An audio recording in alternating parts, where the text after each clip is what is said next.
calling this hearing to order. For the record, my name is Tanya Fernandez-Anderson, District 7 City Councilor.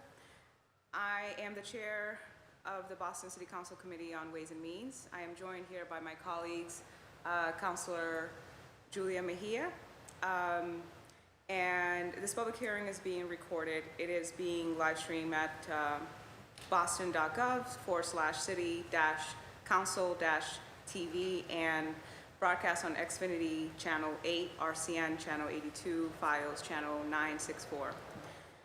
We will be taking public testimony at the end of this hearing. If you are here with us in the chamber, please sign up on the sheet near the chamber entrance. If you are interested in testifying virtually, please email ccc.wm@boston.gov for the link.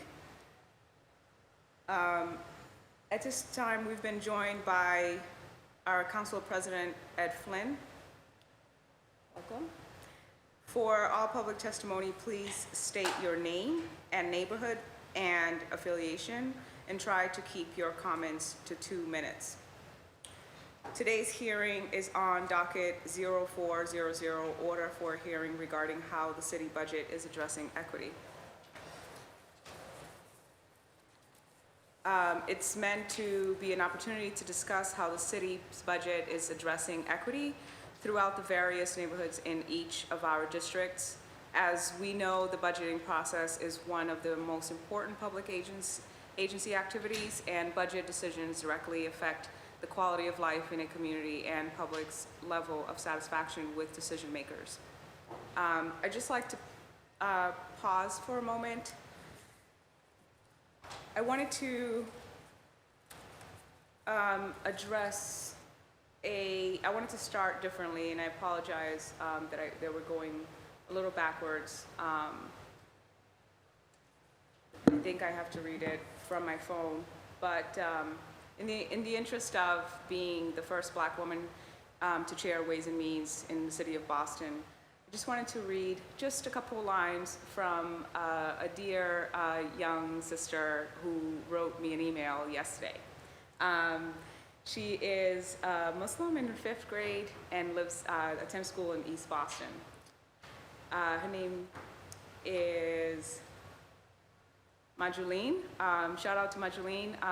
Sis, assalamu alaikum, and thank you so much for thinking of me and writing me. So before we begin, she says, my name is Majuline. I'm in the 5th grade, live in East Boston, and go to the Windsor School. I'm a Muslim American like you, and I look up to you. Sorry.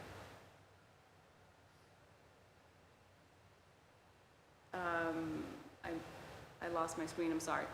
And I look up to you. I used to go to the James Otis School until this year, and I agree with everything you advocate for. My family is originally from Morocco. I think it's extremely cool how you wear your bright pink hijab in your picture. In school, we have been studying African Americans as a main group who helped define early America. It got me thinking about how I can help. I read the study, qualified renters need not apply. And she goes on to talking about these issues and offering herself to helping and talking about, as a Muslim, how important it is to her to see a fellow Muslim Black woman from Africa as well as herself. And she wishes me the best in serving the city. And so today I wore my pink hijab to say thank you so much, Majuline. Assalamu alaikum to you, and Ramadan Mubarak, and I pray that Allah subhanahu wa ta'ala rewards you. And I look forward to meeting you. So anybody who wants to go with me to Majuline's school, let's schedule it and go pay her a visit. I think she's fantastic, and we should definitely support her. All right, so back to business. So just some remarks that I have for you today. Each year during the budget administration provides the council with several resources for our review. The dockets with departmental appropriation numbers and the budget books, which breaks down departmental appropriations into categories like personnel and non-personnel and by program name and subdivision. It also provides information on external funds and planned capital projects. This information, however, is typically limited to brief descriptions and doesn't paint a full picture of how the services and resources funded impact each neighborhood. It is the responsibility of the City Council to foster and cultivate an inclusive and transparent review of the city's budget and the way in which the City of Boston expands its budget funds to ensure equity.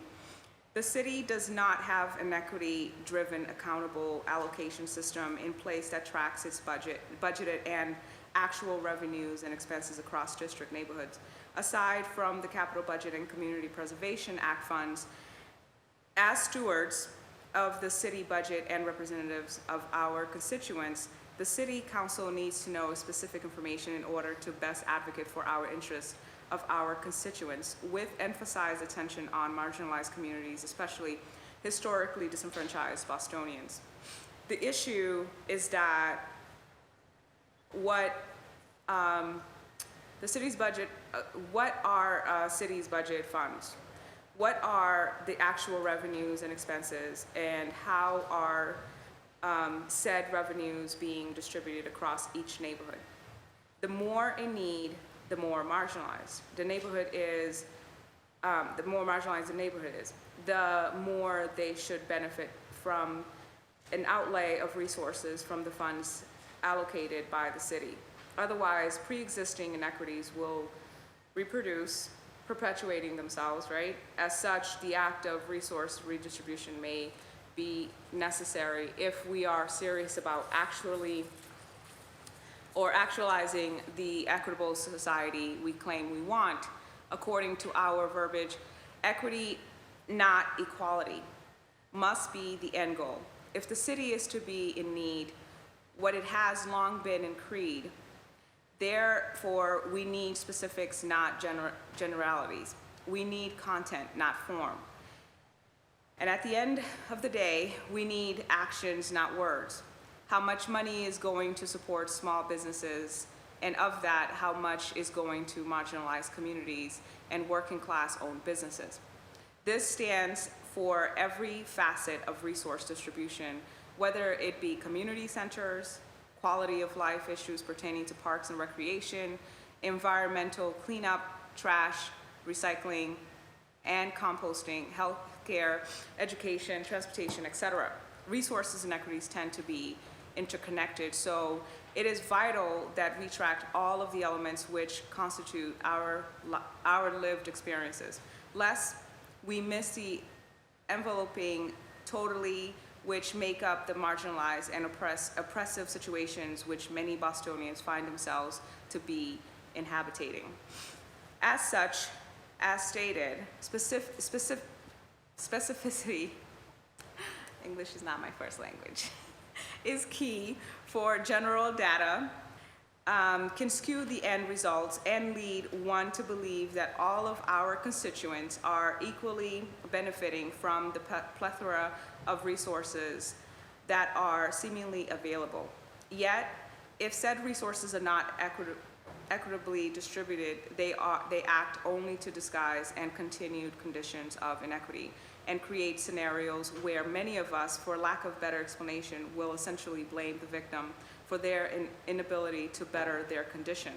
There is something deeply insidious about this, so the quicker we can eliminate these proclivities and actuate a realm where we can distribute resources in a manner that will actualize the city of Boston that we envision, the better we will be. I'd like to acknowledge that I've also been joined by my councilor, my colleague, Ruth C. Lujan, and that we are also, and I apologize, we're also here joined by my colleague, Councilor Liz Braden. Thank you.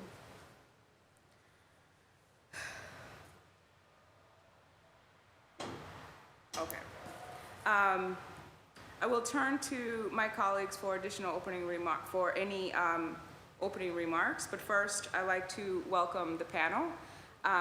Today we have, do we have a list? Yes, we do.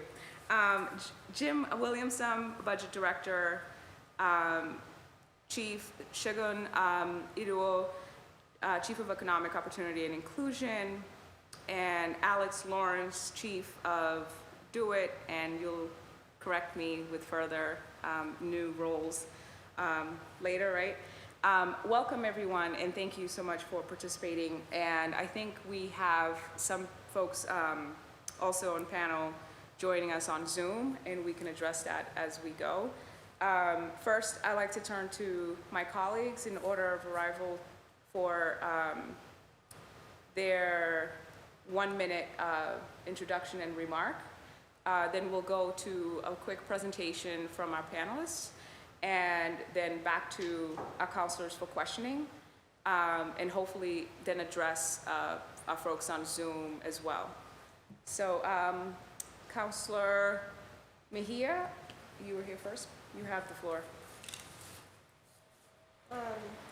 Thank you, Chair, Councilor Fernandez-Anderson, for holding this hearing and for centering all things equity. We have yet to see the mayor's budget, but even before we do, we need to ensure that equity is rooted in every aspect of our city's budget.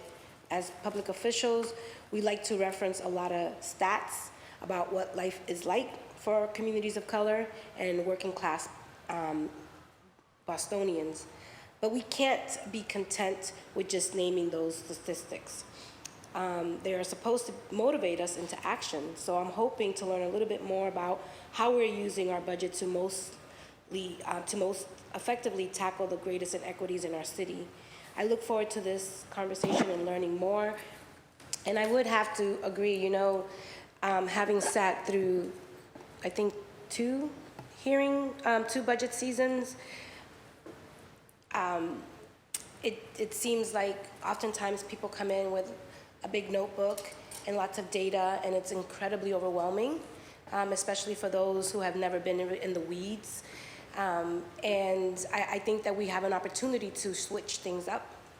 And when we are answering questions, that we're not peppering it with beautiful words that we need to, you know, go to Google to decode. And so I think we have a responsibility to really be as simple but as intentional as possible in really getting into the weeds of how every single dollar is going to impact communities that have so often felt underserved, right?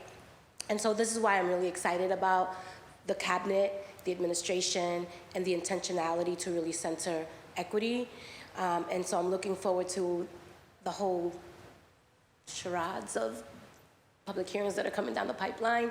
But I'm also incredibly encouraged that we have a Black woman who is deeply committed to equity in this. And I think that oftentimes in the city of Boston in particular, there's always been this have and have not mentality, and those who have a lot more than those who have not, right? And so this is why I think centering it in equity and really being honest about what's it going to take to lift all boats is what I'm really excited about. And I'm sure it's not gonna be easy because this is part of the journey, but I do believe, and I always say that this is heart work, not hard work, and we have someone who's leading with heart and is willing to do the hard work to get us to where we need to be. So thank you, Councilor Fernandez-Anderson, for your leadership in this space, and I look forward to the hearing. Thank you so much, Councilor Mejia. Councilor Liz Braden, you have the floor. Madam Chair, and thank you for bringing this matter before us this morning. It's a very important conversation. I feel that we should, the yardstick we use to measure great communities, great civilizations, great countries is how well we take care of the least among us who struggle and those who have the greatest needs. So I feel that this is a very timely conversation and a really important one. We had a great walk around our business district in Brighton Centre last week with Chief Shagun, and it was I was excited to see the number of small businesses that are minority and immigrant owned in our neighbourhood, and I know there's a lot more. I feel that that's a particular sector in our city that adds vibrancy and interest, and again, I feel that when we get into the weeds, it's always the big block numbers, as Councillor Mejia says, don't tell us a lot. But it's interesting and important to just dig into the weeds and get a better handle on how we're actually spending our money and whether or not we're using it to get the best possible benefit for our neighbours all across the city. Thank you. Thank you, Councillor Braden. Councillor Lujan? Thank you, Madam Chair, and thank you for holding this hearing. I'm thankful that we are having this space to talk about budget and about the issues that are important to all of our communities. As we know, a budget is a value statement, and we for so long have ignored, intentionally excluded the needs of so many of our communities. When we talk about the work of racial equity, it really is about the corrective action that we need to take to correct for policy harms that we've done to our communities, and being very intentional about our budget. I'm excited that we have an administration that really is leaning in. One wants to apply a racial equity framework to the work coming out of the administration, and climate equity framework. So I'm here to learn as a first-year city councilor, learning the budget process and to ask questions. So I just thank you all for being here. Madam Chair, I thank you for holding this and for really centering the needs of our communities, those that are always forgotten, Black and brown communities. And so excited for your leadership and for this hearing. Thank you. Thank you. Councillor President Flynn? Thank you, Councilor Fernandez-Anderson, for filing and chairing this important hearing and for the important work and leadership that you're doing in our city. I also want to say thank you to the panelists, city officials, for being here, for your important work as well and leadership on so many issues in Boston.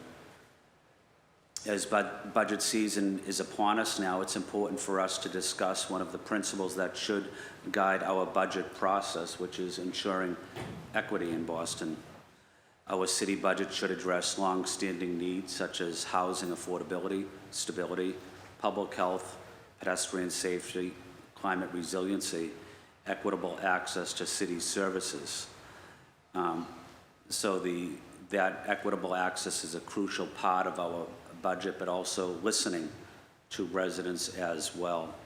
I'm glad we're having this discussion now to talk about what exactly we can do to improve the lives of Boston residents. And again, just like my colleagues have also mentioned, we are proud of Councilor Fernandez-Anderson as the first African-American woman chairing the Ways and Means Committee.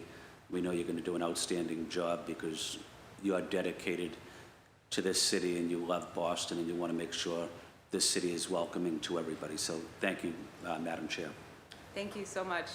Whenever I listen to you speak, Councilor Flynn, I feel like jumping over my seat and going and give you a big hug, but you don't get a hug right now. We got work to do. Thank you so much. We've been joined by Chief Solis Mariangelis, but before we go on, just a quick note. We'll enable your mic, so no need to touch it, so that there's less, pauses and confusion. But I did want to make a quick statement. So, typically budgets are not, like budget hearings or processes are not handled like this. From what I understand, being new and coming in, this is not traditional. So when I filed this, there was a lot of questions and suggestions and comments or whatever about what is this? Why not just do it during the listenings, during the regular hearings, the budget hearings, and you don't even have the budget yet? Well, everybody campaigns on the premises of making the city equitable. Everybody says racial justice. Everybody says all the jargons that we know is right. We all talk like that. We all say it. And I personally, to make sense and being new, I want to not only am I learning the process with you, with my colleagues, it's also my first year, right?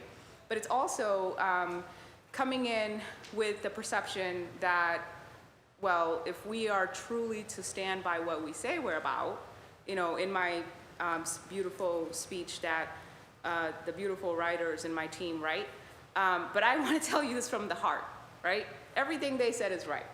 But what I'm saying to you from my heart is that I'm going to make mistakes, and there are going to be learning curves, and we're doing this together. What I'm not is lazy. And so we're going to take our time. We're going to be patient with each other. We're going to respect each other. We're going to ask questions in courtesy. And we're going to extend grace, hopefully, God willing. In the spirit of Ramadan starting tomorrow, the entire budget, this first month, is going to be with me with no food and water, right? Which is amazing. Don't feel bad for me. Don't offer me nothing. It's going to be amazing. It's going to be great. But what I want us to do is relax a little bit, because I believe that we are working in an environment with people that really care. Every single one of the people on the panel today, every single one of my colleagues, I believe that we have good intentions. If we're ignorant about something, we'll make those mistakes. Let's not try to be, like pointing at each other, because I understand the culture of politics. It's, us against the system. I'm gonna fight for the people. That's not the case. We want to completely overthrow that. We want to work, we want to build our own new culture. How do we build community? You and I, right? And us. Together, we can fight for the people that need us. So these questions that are coming, this conversation, we'll do it with patience, but we have to get to what's practical, to what's logical. So with that in mind, I'm going to turn it over to the panelists, and it's going to be a little funky, because after my colleagues ask you just one question each, they don't like that, we'll go to the public, and we'll listen to them, and then we'll come back, and then they can ask you 1,000 questions if they want.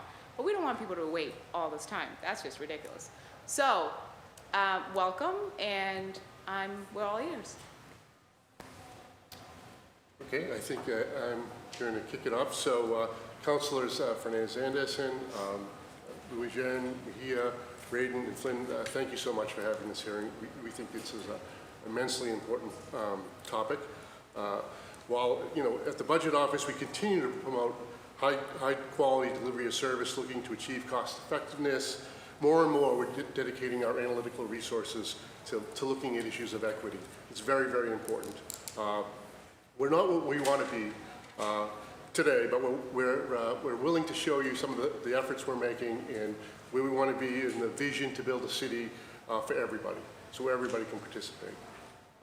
So with that, I will go on to the first slide.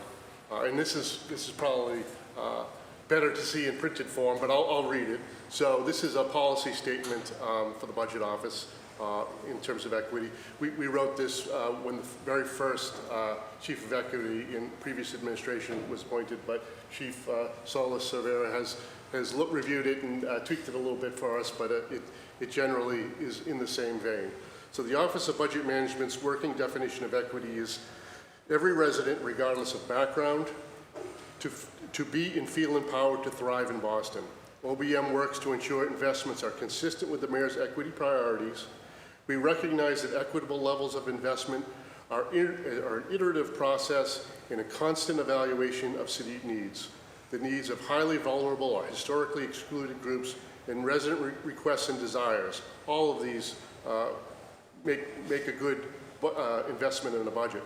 While we apply the same quality analysis to every request, OBM strives to address historic uneven levels of investment and aims to bring all services to all neighborhoods at the same high quality. So to point out sort of how one of the efforts we made to look towards people who don't typically participate in the budget process, who feel maybe excluded or not been brought to the table. One of the efforts we highlighted is called Moving Through the Budget. It was a partnership with the Budget Office and the Mayor's Office of New Urban Mechanics. And this melded those two policy goals of both seeking and having everybody brought into the table, and also hearing what people's thoughts and desires of it. So I'm not going to get into lots of detail, but it was a partnership that we reached out to a pilot group of folks in East Boston, and through a different approach. I think Councilor Fernandez-Anderson and Councilor Mejia talked about some of the sort of structured and very ways of presenting information, and to be more informal and intentional, and communicate it in a more consumable fashion. And that was the effort of this. It integrated movement and stuff. There was a lot of jokes that the budget office was putting on, like a dance recital or something like that. But that wasn't really the intent. It was really listening to people who might have not participated in the budget process. And it was a pilot, and we're looking to do it. I think one of the concerns is it happened in the spring of 2021 in the pandemic. It was sort of aligned while the budget process was going on, but really didn't have a chance to like influence the beginning of the process. So I will go on to the next slide to just talk about another, and you guys are probably, all the councilors have participated in the budget listening sessions, and this is one of the slides from that presentation. And one of the things that we wanted to convey through that listening session is the budget process, priorities for the budget can be surfaced at any time. And so usually there's lots of forums for engagement. And one of the things that as a budget officer or as an administration you have to be sensitive to is there are very, very highly mobilized advocacy groups, and then there are folks that don't sort of aren't as, they're the working folks, people who live in your neighborhood, people who are just getting up, going to work, taking the kids to school. They don't have necessarily the time or the resources to read lots of reports and delve in or schedule time with councilors or city officials and cabinet officials. So we have to go to where the people are and listen to, because they're going to provide the best advice on where the city should prioritize their resources.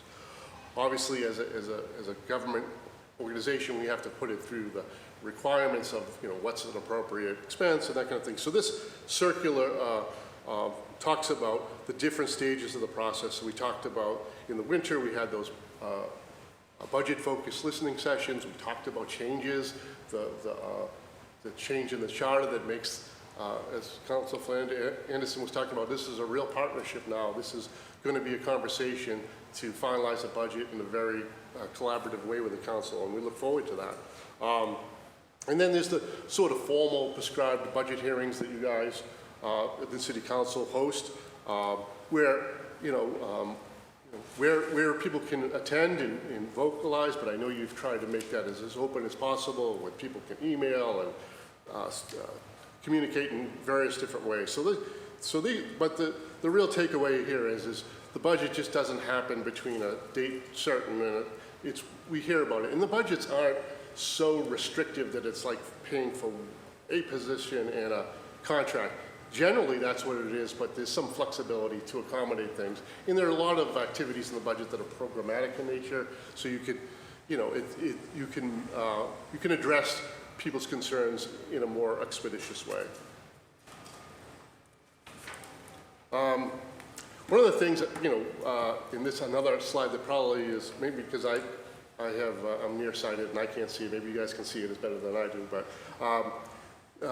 we had a survey that accompanied the listening tour, and now it's the demographics and the reach we know aren't perfect, but it's something that we wanted to take, and we're trying to push it out, and this is all data through March 4th, so we wanted it to be feel what the residents were communicating was done in a time frame that could be addressed as part of the budget.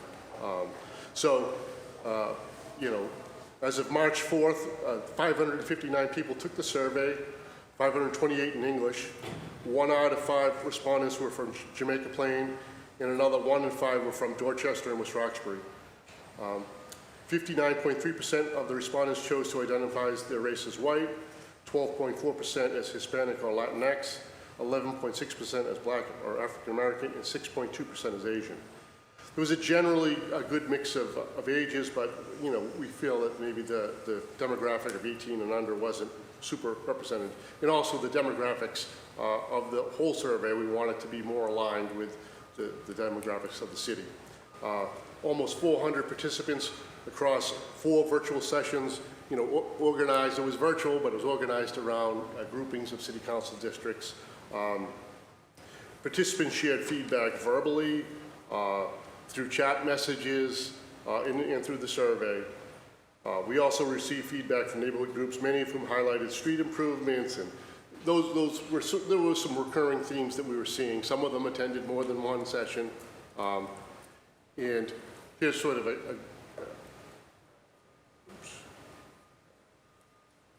Okay.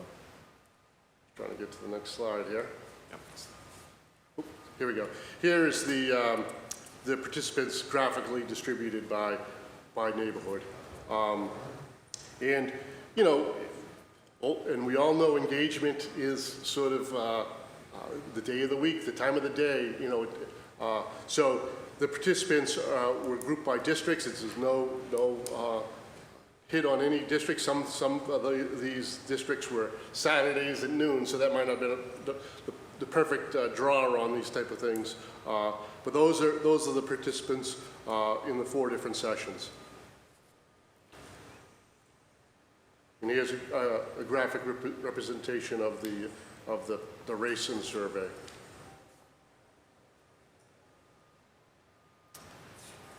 And then I'm going to move on to ways that we sort of can help people see where investments are made geographically. So everybody is focused on, typically most residents are focused on where they live and how they get around and how they get back and forth to work, how to get back and forth to school, how to get to church and other places like that.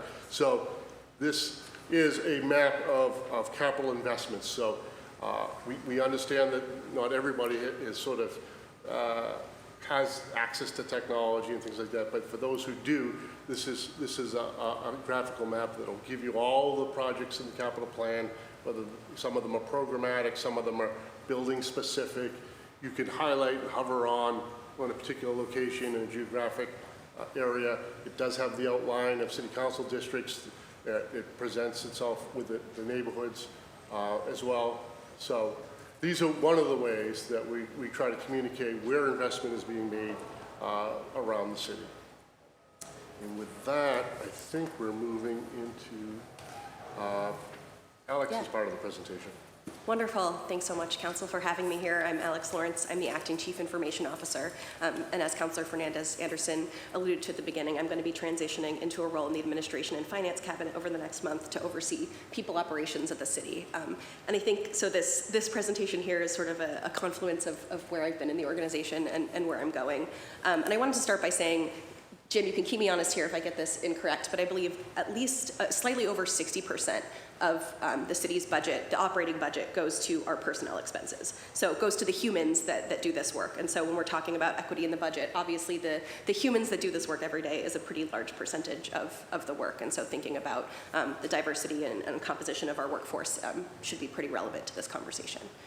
So since about 2016, this dashboard that you can see on the presentation has been publicly available. It's a snapshot that updates every single day to sort of show the diversity of our workforce broken down by gender, ethnicity,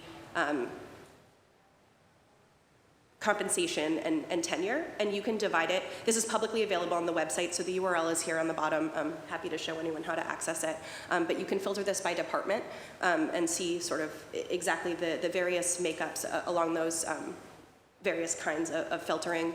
But what that shows you is a point in time. So Jim, if you can move to the next slide. Councilor Fernandez-Anderson asked some questions about how this has changed over the past few fiscal years. So we spun up some really quick analysis, but obviously there's a lot more questions that can be answered here. And as you said, Councilor Mejia, just the numbers don't tell the full story here. And so what we wanted to show is that you can see sort of trends over time in how our workforce has changed along a few demographic issues, but we're happy to, this is something we pulled together really quickly, so it's meant to be illustrative of the kind of analysis that we can do if we want to dig into specific questions along the dimensions I mentioned. Excuse me a moment. Yeah. Can we go back to the other slide? Yeah. Can you actually speak to those numbers, please? Yeah. Thank you. Sorry, I can't see them very well. But I'm happy to just read them aloud and as a snapshot if that would be helpful. Please. And I should probably also start by saying these numbers specifically speak to the composition of our workforce who are on our payroll systems, which is how we gather this data. So this is not inclusive of some of the quasi-agencies. It's not inclusive of, anyone can correct me if I'm wrong here, but the Boston Public Health Commission or the BPDA, for example. But it does include the public safety Are agencies those and the only BPS. quasi-agencies? BHA, I believe, is not included. Boston Water and Sewer is not included. Any other ones? BPDA, Boston Water and Sewer, BHA, can you list them all, please? Sorry, If Boston. you're able, anyone else? And we also have our chief data officer who's on the line who might be able to help me here as well. I don't know if she's able to speak. I was still just trying to get up to speed on exactly what this data shows. So I do know this includes public safety and Boston Public School. It does not include BPDA. It does not include Boston Water and Sewer. It does not include Boston Public Health Commission. And you said one more, but my brain is blanking. BPDA, BHA, BPHC. BHA, sorry, thank you. Sorry about that. Those four? Those four. Thank you. But Can you read the demographics here as it relates to the departments on this chart? yes, so overall, percentage male, we have 44.7%, and percentage female is 55.3%. And this, I should say, is as of updated of March 30th. As I said, it updates daily.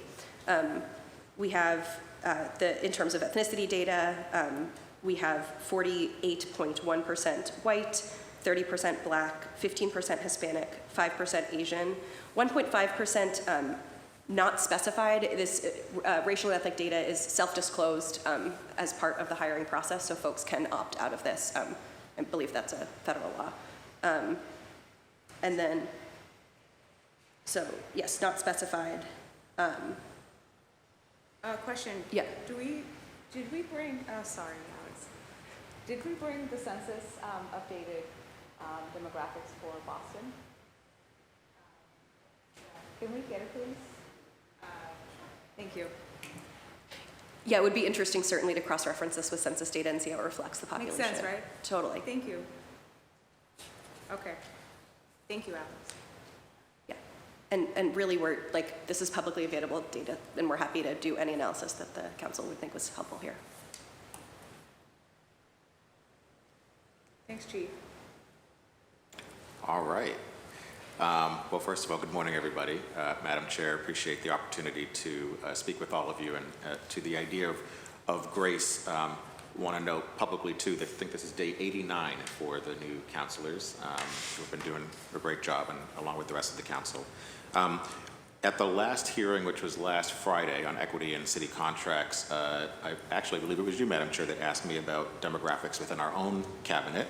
And so I do have that data that I'll share with you and then go into the numbers that are here on the screen. Great. Yeah. Would you allow me, I'm sorry. Sure. We've been joined by our councilor colleague, Brian Worrell. Thank you for coming. Sorry, Chief. No, that's fine, yes. Just as a reiteration, the Economic Opportunity and Inclusion Cabinet contains several departments. So there's the Department of Economic Opportunity and Inclusion, there's the Small Business Department, the Department of Supplier Diversity, the Department of Tourism, Sports and Entertainment, and the Department of Consumer Affairs and Licensing. And in total, there are 86 people that work combined under these departments.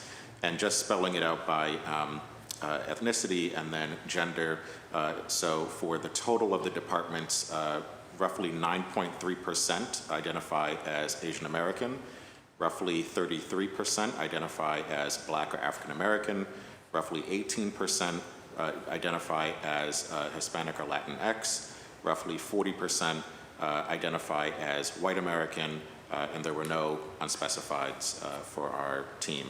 And then in terms of gender, roughly 37% identify as male and 63% as female. Sorry, Chief, Yes. where is that information? Oh, this is not in the slide deck. It's something I made sure to put together before coming right to the hearing. Oh, I'm so sorry. But happy to send this information over. Yeah, could you repeat that for me, please? Yes. So I'll just go through again. So for AAPI, roughly 9% of the cabinet identifies AAPI, 33% as Black or African American, What's AAPI? Asian American or Pacific Islander. Roughly 33% as Black or African American, roughly 18% as Hispanic or Latinx, 40% as white American, and no unspecified. And then for male, roughly 37% and 63% identifying as female. This is the cabinet? Yes. Thank you. All right, and then in terms of, just going back to that past slide, and appreciate Councilor Braden bringing up small businesses and Councilor Worrell's participation as chair of that committee. So in terms of what the city has spent to date, some of you may remember this particular slide. We shared this back in January when we were requesting additional funds for the Small Business Relief Fund 2.0. I updated the numbers here just to show where we are as of this week. So a few weeks ago, I think we were around 30 million. We're now at $33+ million that the city has awarded to date through all of the funds that are up on the screen, closing in on around 6,000 small businesses that have received grants. And then in particular for the Small Business Relief Fund, you'll note that around $11.6 million have been expended and awarded for that program, and around 900 small businesses in Boston have been awarded. And going on to the next slide, these are some rough estimates that we put together around those that have been awarded. Just want to note that these are not 100% accurate because we are continuing to make sure that we're going through the data. But these are rough numbers here, 60% local, 45% are women-owned businesses, 64% that have been awarded are BIPOC-owned businesses, 36% identifying as immigrant-owned businesses, and 3% other. Again, we'll get updated numbers to the council and the public after that fund has been exhausted. And then again, some of these next slides are going to be familiar. We shared these at the hearing last Friday. But again, when we think about our budget and how we're using city dollars, of course, contracting is a piece of that. And so, again, we shared last week of how we are launching version 2 of our buying plan to make sure that the public is aware of the opportunities to do business with the city. And, as we're tracking women and minority-owned businesses, LGBT-owned businesses, veteran-owned businesses, et cetera, the way for us to do that is to ensure that our businesses are certified. And so again, these slides will be familiar going to the next slide of showing how we're trying to increase the amount of small businesses who are certified with the city so that we are making these opportunities aware to them and awarding where possible. We did this through our Contracting Opportunity Fund last year and are going to be relaunching this fund this year. But again, as a reminder from last week's session, $820,000 has been awarded so far, 71% owned by people of color, 52% specifically Black-owned that received that funding and became newly certified. We'll see that the 39 entities became newly certified with the City of Boston, making sure that they will have access to the opportunities available through our discretionary spend. And then the next slide, again, is just more information in terms of equity by neighborhood. Roxbury and Dorchester receiving the most of that funding, as well as becoming certified, ensuring also that we are targeting neighborhoods and areas that very often forget being awarded, rarely know about the opportunities that are available at the city. So excited to make sure that we continue to increase those numbers. And again, the numbers broken down by race and ethnicity in terms of who received that grant funding and the number of certified businesses. And again, the next few slides just showing, again, from last week, and we'll note that the council will be receiving not only the slide deck, but responses to many of the questions that were asked last week in writing from our shop very shortly. so this information will be available, but just showing the number of certified businesses in our wheelhouse to ensure that they have access to opportunities. So when it comes to the budget, on our end, we're making sure, what will be available and when the budget is released, but making sure that we are increasing these numbers significantly to ensure that folks have more access to our discretionary spend. I think that's it. Thank you so much. Thank you, Madam Chair. Oh, that might be, you know what, I might be the end of that. And again, I'm just kind of, I know there are folks tuned in, so I apologize for kind of rushing through this, but I also know we want to get to public testimony. Right. Again, we'll make these slides available to all via our page, boston.gov/department/economic opportunity and inclusion.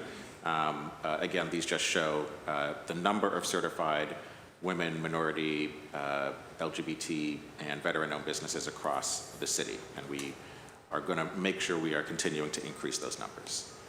Thank you. Before we move on to our panelists on Zoom and the remaining of our panelists, Chief Solis Cervera, thank you, has also joined us, and we'll first go to my colleagues for a round of questions.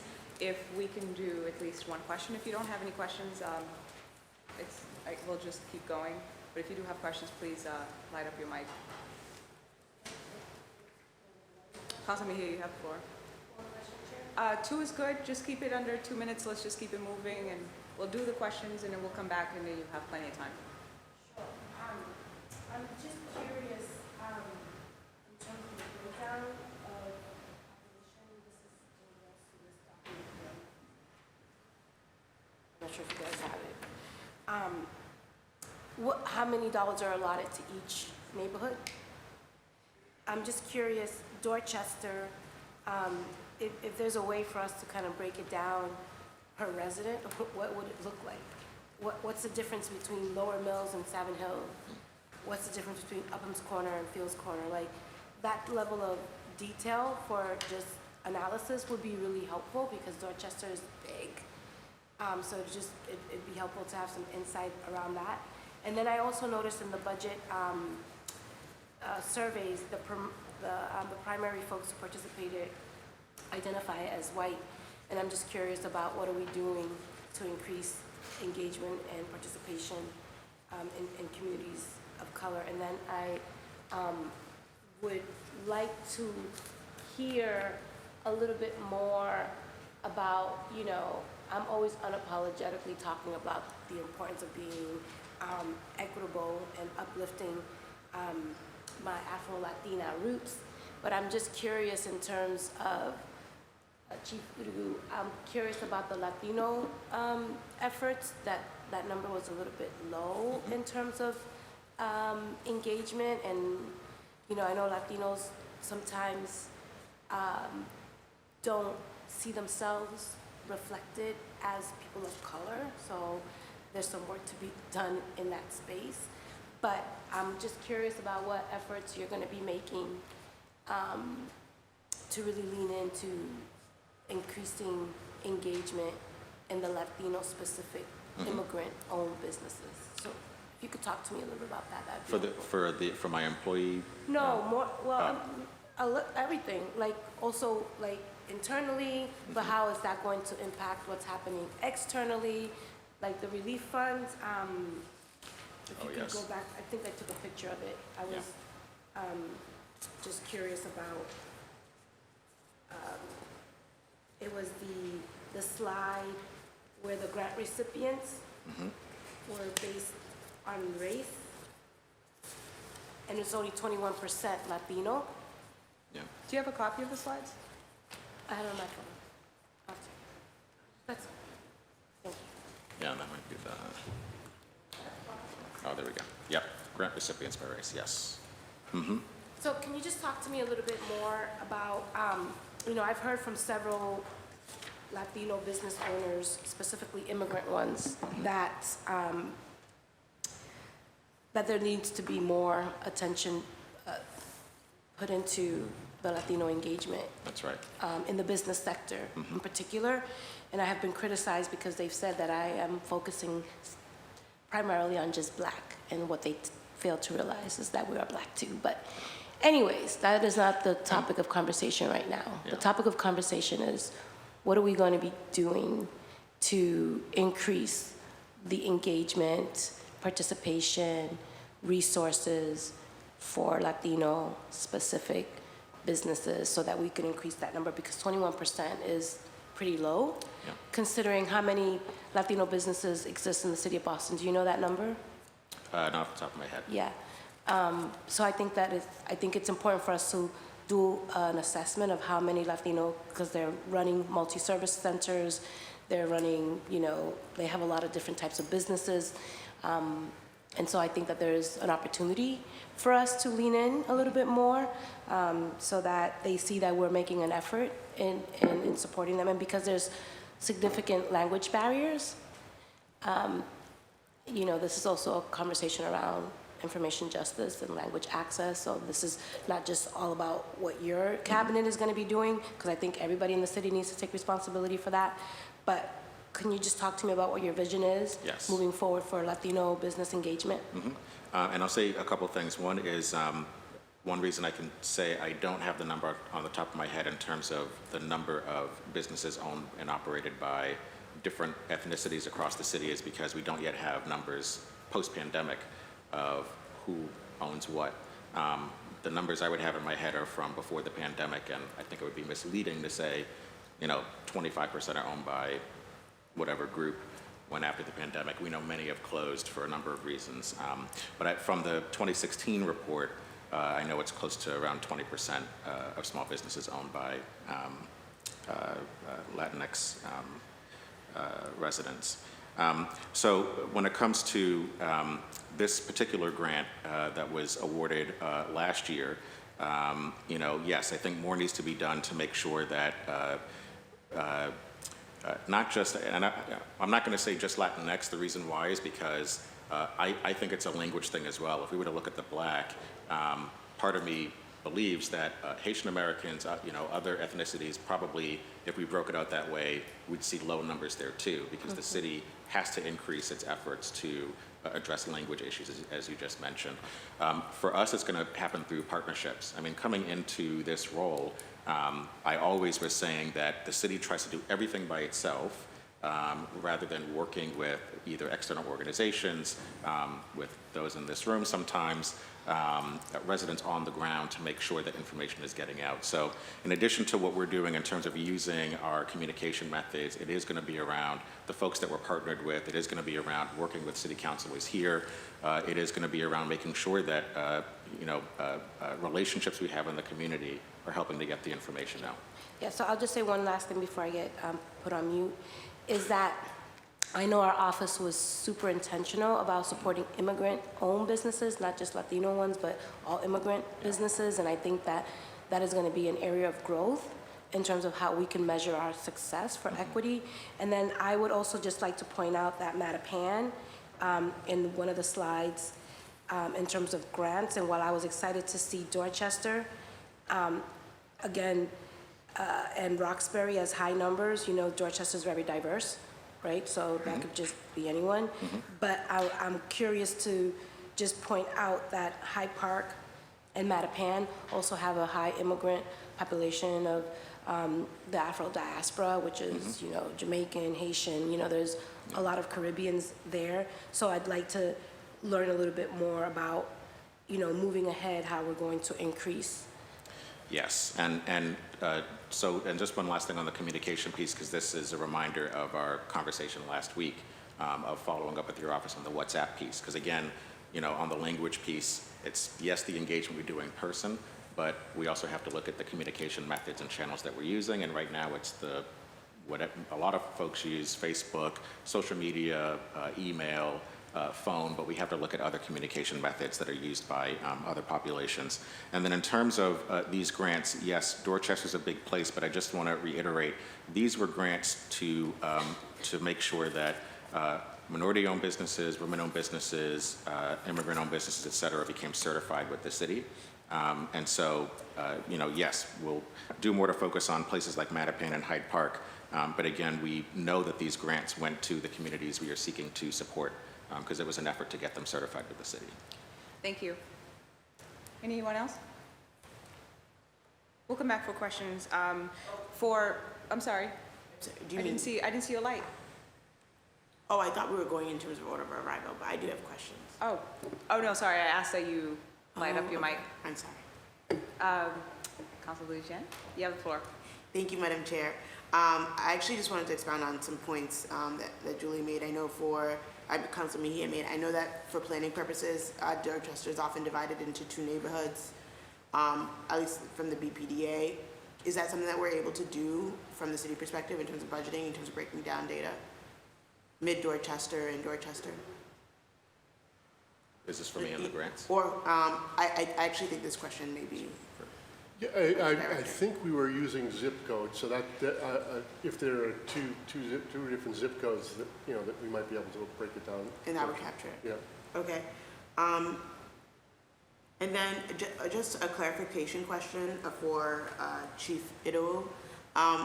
So the $15,000 that were given to these to small businesses to help them with the certification, what could this $50,000 be used for, or what did you imagine it be used for to help in the certification process? So this was essentially a way to entice people to become certified. So you did not have to be certified to apply for the money, but you did have to be certified in order to be awarded the money. And so it was general operating support. It could be used for anything in the business. All right, thank you. Thank you. Councilor Flynn? Thank you, Madam Chair, and thank you to the administration team that's here, and thank you. I had an opportunity to do a walking tour with the chief and with Mayor Wu recently in Chinatown, so thank you, Chief, for arranging that. I guess my question is, for immigrant-owned companies and immigrant-owned companies that are seeking a grant from the city, are there any conditions that might preclude them from not being awarded a grant based on anything relating to immigration-related issues? And the reason I say that is the area in Chinatown I represent, most of the small businesses are owned by immigrants, but I just wouldn't want to see a small business not receive funding based on some type of immigration challenge, basically.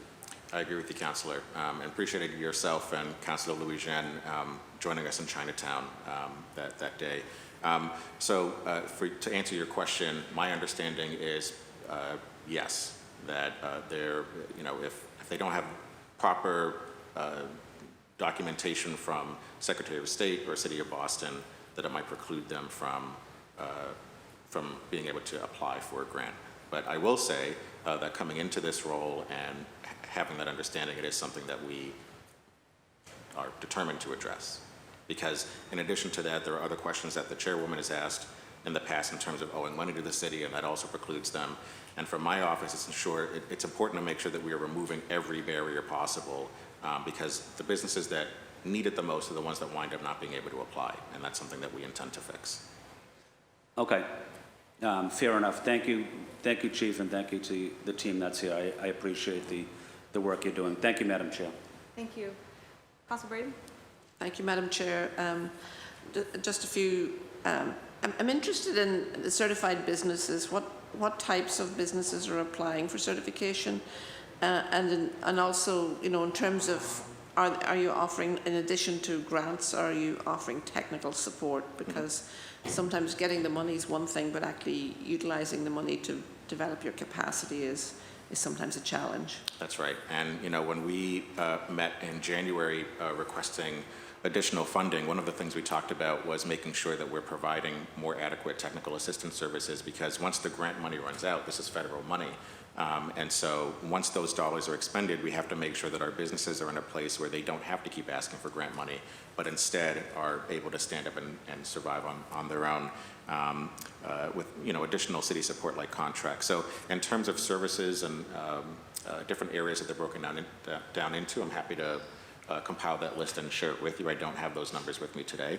And then for the question on technical assistance, yes, the small business team provides not only support in signing up for grants or helping people start their businesses, but also providing technical assistance services, a variety.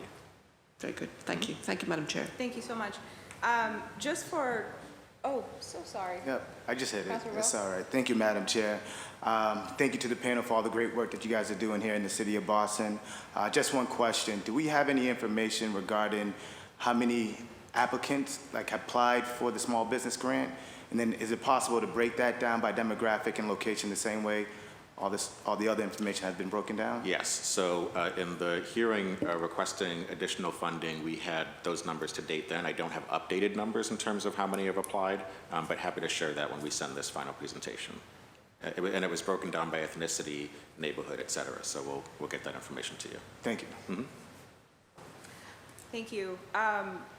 I know that with, you do calculate who's applying and who's getting rejected. So my question really is, though, comparing that to the numbers of businesses that are actually closing, the businesses that are needed, the businesses that are actually being sustained, and are we surveying businesses to understand what's actually happening in comparison to who we're helping?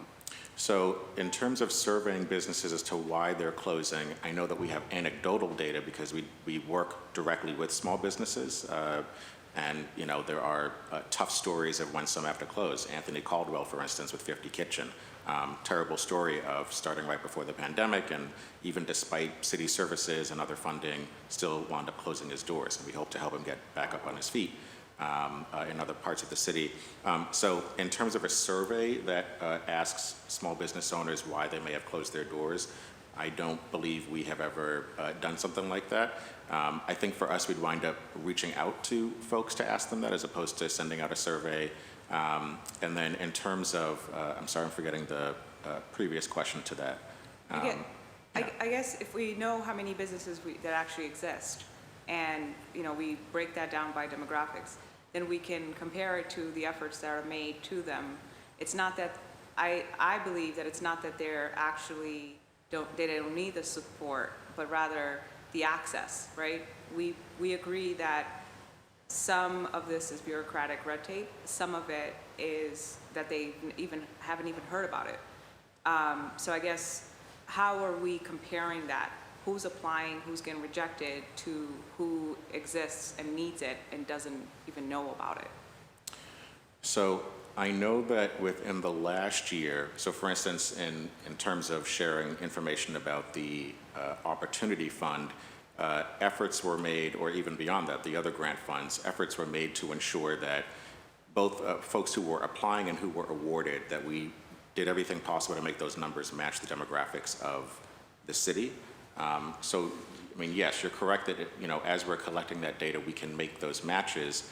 I know that with my being here, we are working to increase the efforts of reaching out to businesses that may not have been done before, especially now that we are opening back up. Part of the reason for these walks that we're doing is making sure that we're reaching out directly to businesses, because again, some of the ways we communicate are passive, right? We'll put something on Facebook, we'll put something on Twitter, and expect that people will see it. That's not how it always happens, and so it is going to take an effort to get directly to businesses.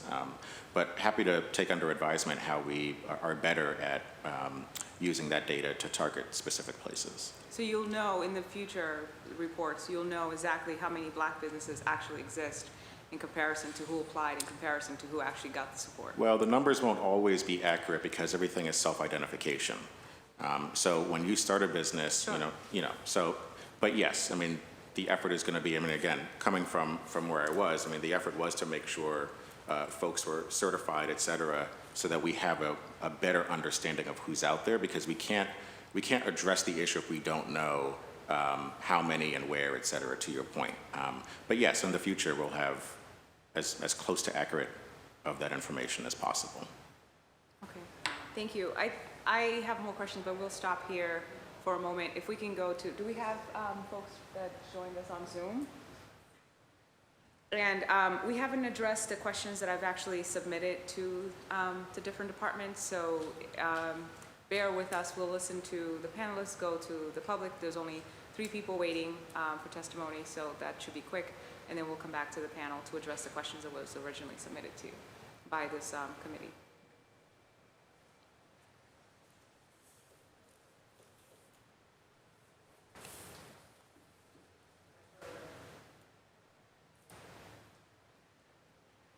For the record, this committee invited the panelists that you see here today. In addition, BPD, a representative from BPDA, Dewitt is here, BPS, BPHC, and I think the only one that we're actually missing, and we made a mistake not to include that, is ONS, and I think that's also super important to understand engagement, future engagement initiatives.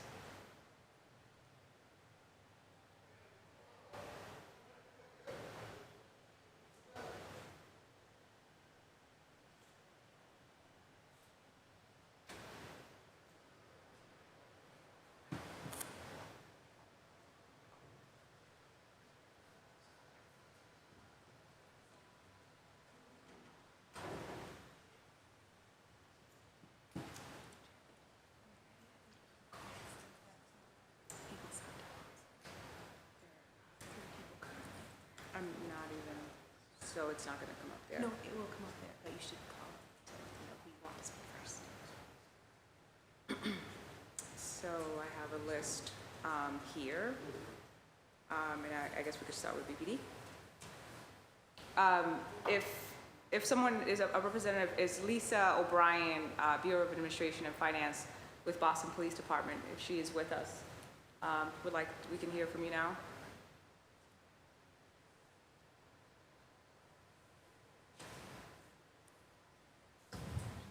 Good morning, Madam Chair. Thank you for having us here. Good morning. Ms. O'Brien, do you have a presentation or answers to the questions that I've submitted, or would you prefer that we just go into questioning? I don't have a presentation. I do have answers to the questions, and I'm willing to answer the questions that you may have accordingly. Thank you so much for taking the time to join us today, and you can go ahead and start. Answering all the questions, or? With the answers, yes, with the answers that you have. If you prefer that I ask them and then you respond, I can do that as well. Whatever works for you, Madam Chair, of course. Thank you so much. So I can go ahead and ask, just for the interest of time, to save us all some time. Great. And so I think if you start with the numbers, the numbers in terms of demographics in the Boston Police Department, as well as your top paid people. So for the top 10 largest contractors or employees, please explain the efforts to getting that. And I think that question is not necessarily, the contractor is not necessarily for you, but for the wage.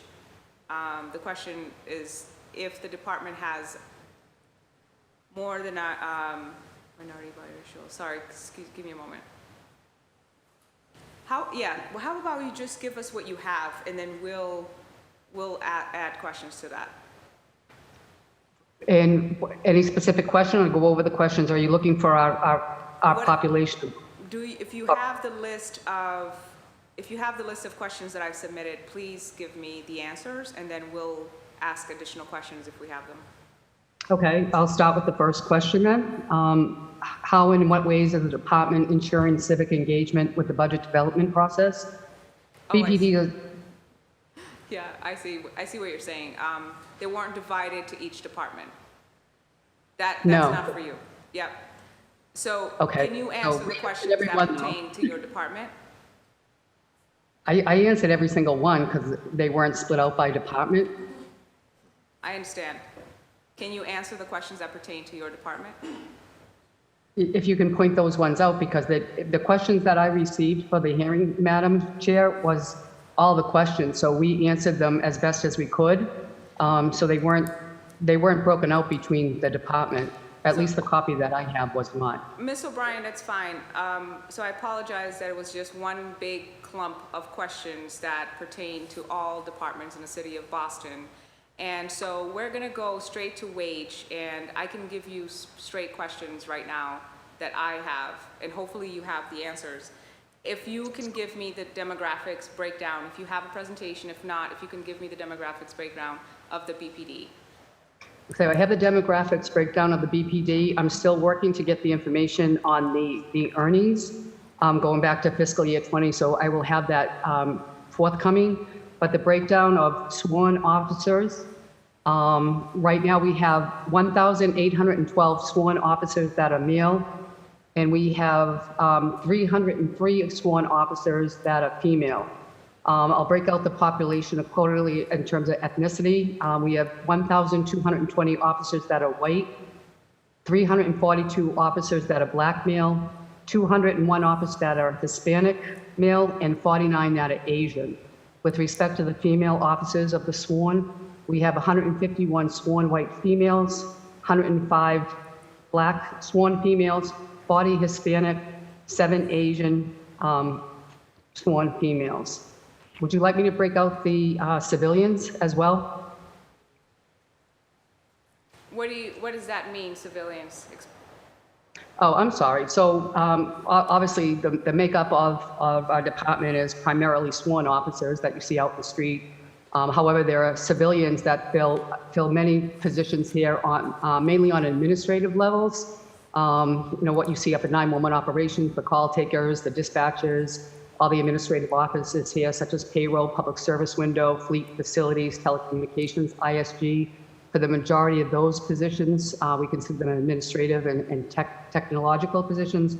They are primarily made up of civilians, meaning like me, I'm a civilian, I'm not a sworn officer. Thank you.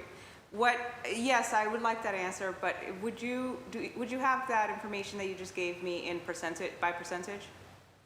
Sure, of course. Thank So of the sworn officers, 86% are male. Of that 86%, 89% are white, 77% are black, 83 are Hispanic, and 88 are Asian. Of the female population, 14% of the 2,115 officers that we currently have, 14% are female. That 14% makes up of 11% white officers, 23% black, 17% Hispanic, and 13% Asian. Okay. Civilians? So in total, we have 707 civilians. Of that number, 35% are male. Of that 35%, 38% are white, 23% are black, 37% are Hispanic, and 65% are Asian. 65%, that 707 are female civilians, 62% are white, 77% are black, 63% are Hispanic, and 35% are Asian. Are you able to email me what you're reading right now? Yes, I can do that. Please. Right now? Yes, please. Tanya.anderson@boston.gov. TANIA. Thank you so much. I can also give you, Madam Chair, the breakdown too of the ranks between female and male, along with their ethnicity as well, if that will help you. Is that also on the sheet that you're reading? It's a second piece of paper that I have. Can you email me everything you have for me today? Sure. Thank you so much.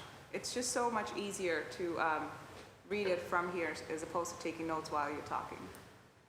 Do you want the answers to the questions as well? Yes, please. I would have preferred it sent to the committee prior to this meeting, but if you can send it now, that'd be great. Okay. We can give you time and we can come back to you if you just bear with us I'm going to move to the next panelist. Thank you so much. Of course. Is Michelle Goldberg, Deputy Director of, oh, sorry, not Michelle. Why are you here? Michelle Goldberg on Zoom. It's another Michelle Goldberg. Okay, great. Hello, Madam Chair. Indeed, hello. there are multiple Michelle Goldbergs. How are you? Hello. It's not this I'm Michelle doing well, Goldberg. thank you. There's two of you. All right, thank you so much for joining us. If you can, in the same respect, if you can also answer the questions that pertain to your department. Sure, and I'm sorry, is there an echo with me? Hopefully that's not, okay, seems to be going away. I apologize. I do actually have some opening remarks, if that's okay? I'm sorry? I have some opening remarks, if that would be okay? Oh, absolutely. Please feel comfortable to say whatever you need to say. And Thank you. Can you also email me whatever you have? Indeed, yes, as soon as I'm done speaking them. Thank you so much. Yes, and hello, thank you, members of the council, members of the audience. My name is Michelle Goldberg. I am the Interim Director of Finance for the Boston Planning and Development Agency. I've been with the City of Boston since 2011 and have actually worked with several folks on this panel, so thank you so much for calling this hearing. As a self-sustaining organization, the BPDA is made up of 5 business units. We have the Economic Development Industrial Corporation of Boston, which includes the Mayor's Office of Workforce Development. We also have some 501c3s and of course the Boston Redevelopment Authority. From a budget sources and uses perspective, the BPDA is self-sustaining and does not receive funds directly from City Council. We receive federal grants and push those through to community-based organizations for contractual services that support job readiness programs, tuition reimbursement programs, child savings accounts. There's an extraordinary amount of work that goes on through the Office of Workforce Development. We do join in the City Council process and traditionally bring a lot of information at that time. We also have a capital budget. We've identified about $450 million of repairs associated with Long Wharf, the seawalls, Charlestown Navy Yard, and the Marine Industrial Park. We have recently established an Office of Diversity, Equity, and Inclusion, and established a variety of programs across the agency, including affordable fair housing and a language access plan that enhances our ability to reach citizens across the city. With that, I'm happy to answer any questions that the panel may have. Okay, thank you so much. Can you please go through from question 1 all the way down, and then if it doesn't pertain to you, state for the record. We can say, you know, that doesn't apply to us, and we can do it that way. Sure, I'm happy to open it. Let me just get the original file. Pardon me, just a moment here.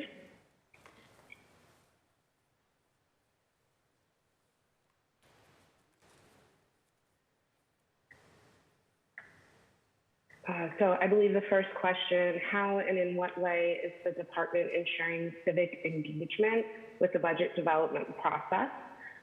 That's a great question. The Boston Planning and Development Agency reports to a board of directors. We bring our board that budget, I believe this year it's June 16th. Upon sharing that with the board, we then are able to go and have that process with City Council as well. And let's see, what is, sorry, I'm clicking around here. Question 2. I believe that the department works very closely with the mayor around climate resiliency, particularly as it pertains to racial equity. Our planning department has an entire unit that focuses on climate resiliency, and we'd be happy to bring more information about that.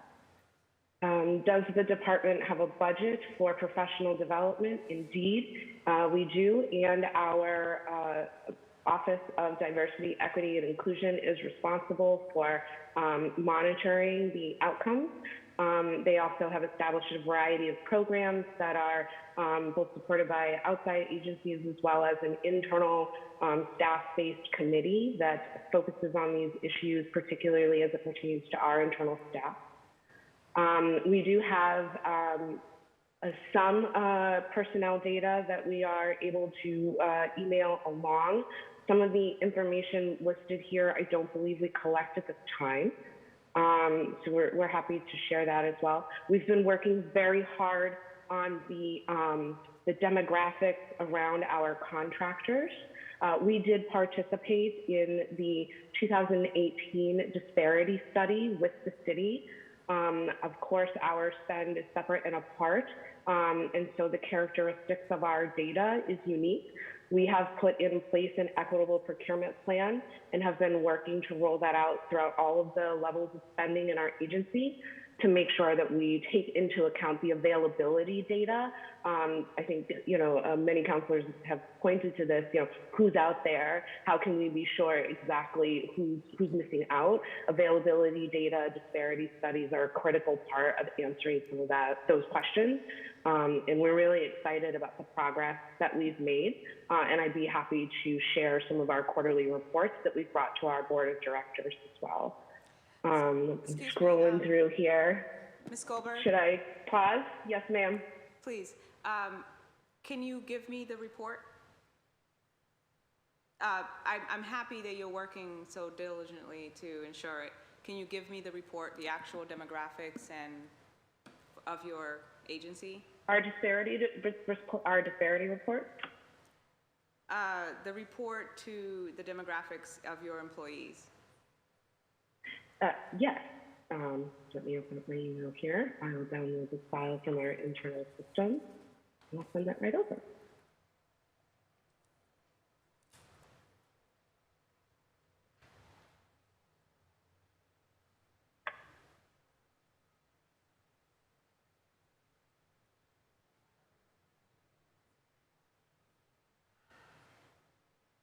Would it help if I had presented screen? It looks like I have the opportunity to do that as well. I'm concerned I'm on a Mac and this is an Excel file, as the chief had mentioned.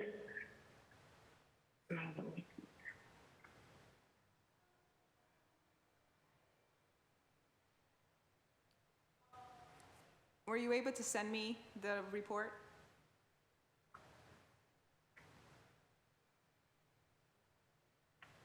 Ms. Goldberg? I'm working on accessing the file as we speak for a download and email purpose. We have a separate. I wasn't sure. I think you almost nodded, but I wasn't sure. Thank you. Yes. Zoom is so weird, right?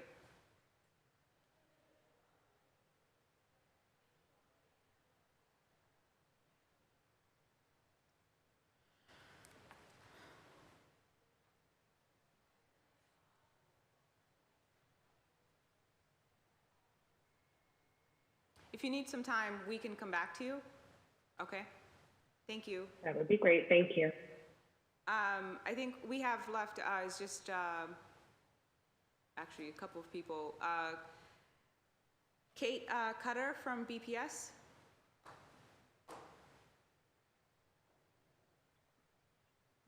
Hi, good morning, Councilor. My name is Nathan Cooter. I'm the Chief Financial Officer for the Boston Public Schools. It's nice to be here with you this morning.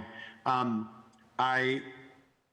sort of having this feeling of a recurring dream I have when I feel unprepared, that I show up for an economics test and it turns out it's a literature test. I had prepared this morning to talk with you a lot about how we embed racial equity into our strategy of budgeting and the engagement that we do as part of our process.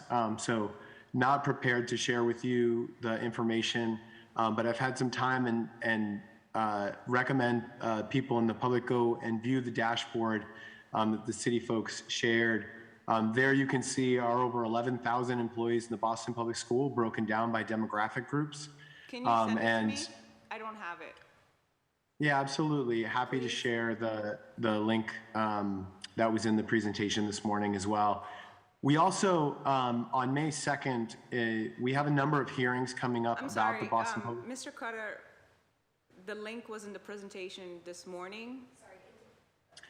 Yeah, I'm referring to Sorry, the city's. One moment, Mr. Cutter. Yes? Sorry, in the slide that I had a screenshot of the demographics dashboard, there's a link that would allow you to sort by the, to see the information that includes BPS, and you could also see the public safety agencies in that link. Thank you.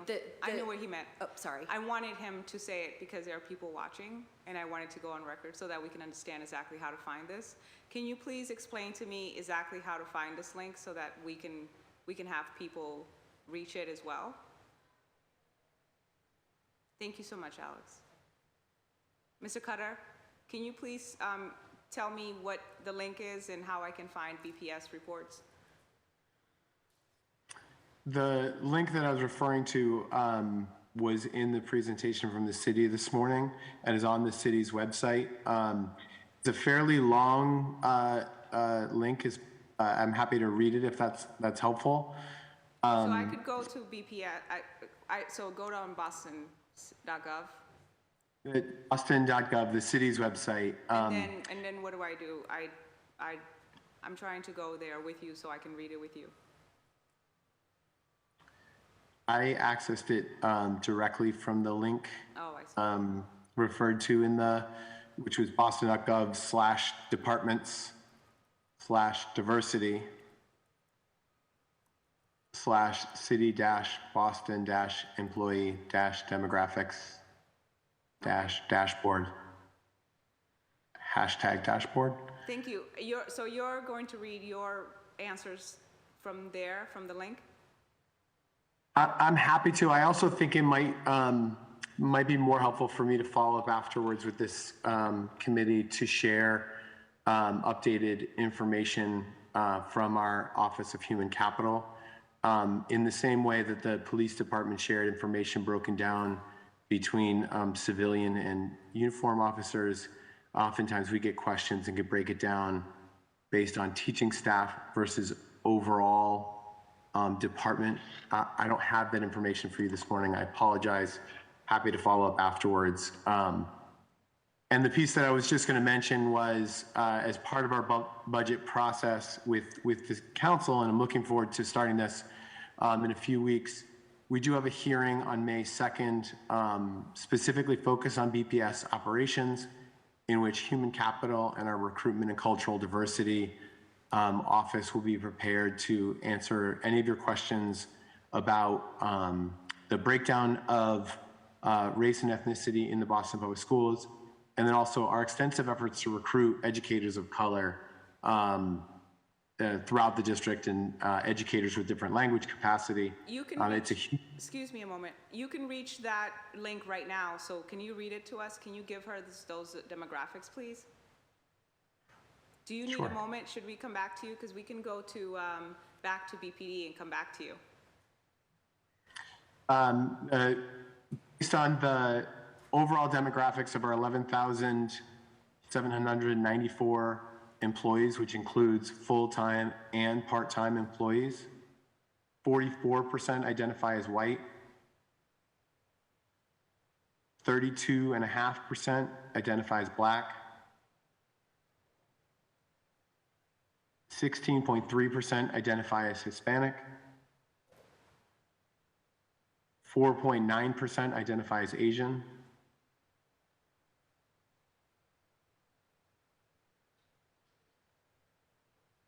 0.2% identify as Pacific Islander, 0.3% identify as American Indian, and 1.7% are identified as non-specified. Can you tell me the breakdown of their jobs by race? No, I need to come back with that information to be able to break them down by teaching staff or school-based staff. There's a number of ways that we can break this information down. If you'd like, let me know what version you'd like, and I'm happy to follow up with the team to provide that for you. Thank you. Can you answer the questions in terms of your efforts to equity, the questions that that I submitted to your department? Yeah, absolutely. First question was around how the ways in which the department ensures civic engagement within the budget development process. The Boston Public Schools budget process begins in earnest really in late October, early November, working directly with school communities, in particular school leaders, on their enrollment projections. And then we release our initial budget planning information to schools in mid-December. As part of the individual schools' budget process, they engage with their school site councils, which is what is often referred to colloquially as the PTA, or the parent-teacher organizations. In Boston, we call them school site councils. And then over the pandemic, we developed what we call the community equity roundtables and equity roundtables, which are a subset of parents and community members for individual schools that are also engaged in the budget process. They then, individual schools submit their budget proposals to, and their budgets to the budget office in the first week of January, and we engage with schools in a cross-functional group here in the central office to help them work through their budget and balance their budgets. That all leads up to us presenting a balanced budget to the Boston School Committee the first Wednesday in February. That's a state law that requires us to present the budget on that timetable.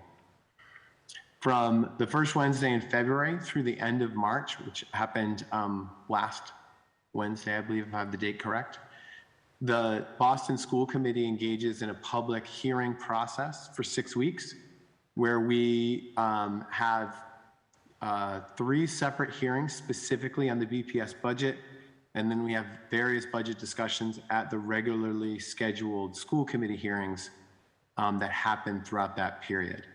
At those public hearings, we have one focused on school budgets specifically, so those things that are budgeted directly in schools and are managed by our school leaders. And then we have a hearing on central office budgets. It's an opportunity for us to engage directly with our community and hear feedback from school leaders, hear feedback from school communities, and it often helps us shape different parts of our budget and refine our budget for the final proposal. So we then, at the end of March, submit a budget proposal to, a final budget proposal to the school committee for their vote and approval. Once we've completed that process, we then start with the city council, and I'm excited to begin, as I mentioned, in a couple weeks, our public process with the city in the city council. And then throughout the year, we have a number of different constituent groups, citywide parent council, the Special Education Parent Council, SPEDPAC, the English Learner Task Force, where we will find opportunities to engage with them about the budget and make sure we're hearing from constituents. And the last thing I just want to mention, it's something that I'm tremendously excited about. We are launching what we are calling the Reimagine Funding Project for the Boston Public Schools, which is going to be a public process for getting feedback on how we allocate money directly to schools and how we fund our schools. It's an opportunity for people to give feedback on what our vision is and what schools should be able to have as resources. The superintendent has been talking a lot about what she calls her quality guarantee, which is a guaranteed set of opportunities and services at each of our schools.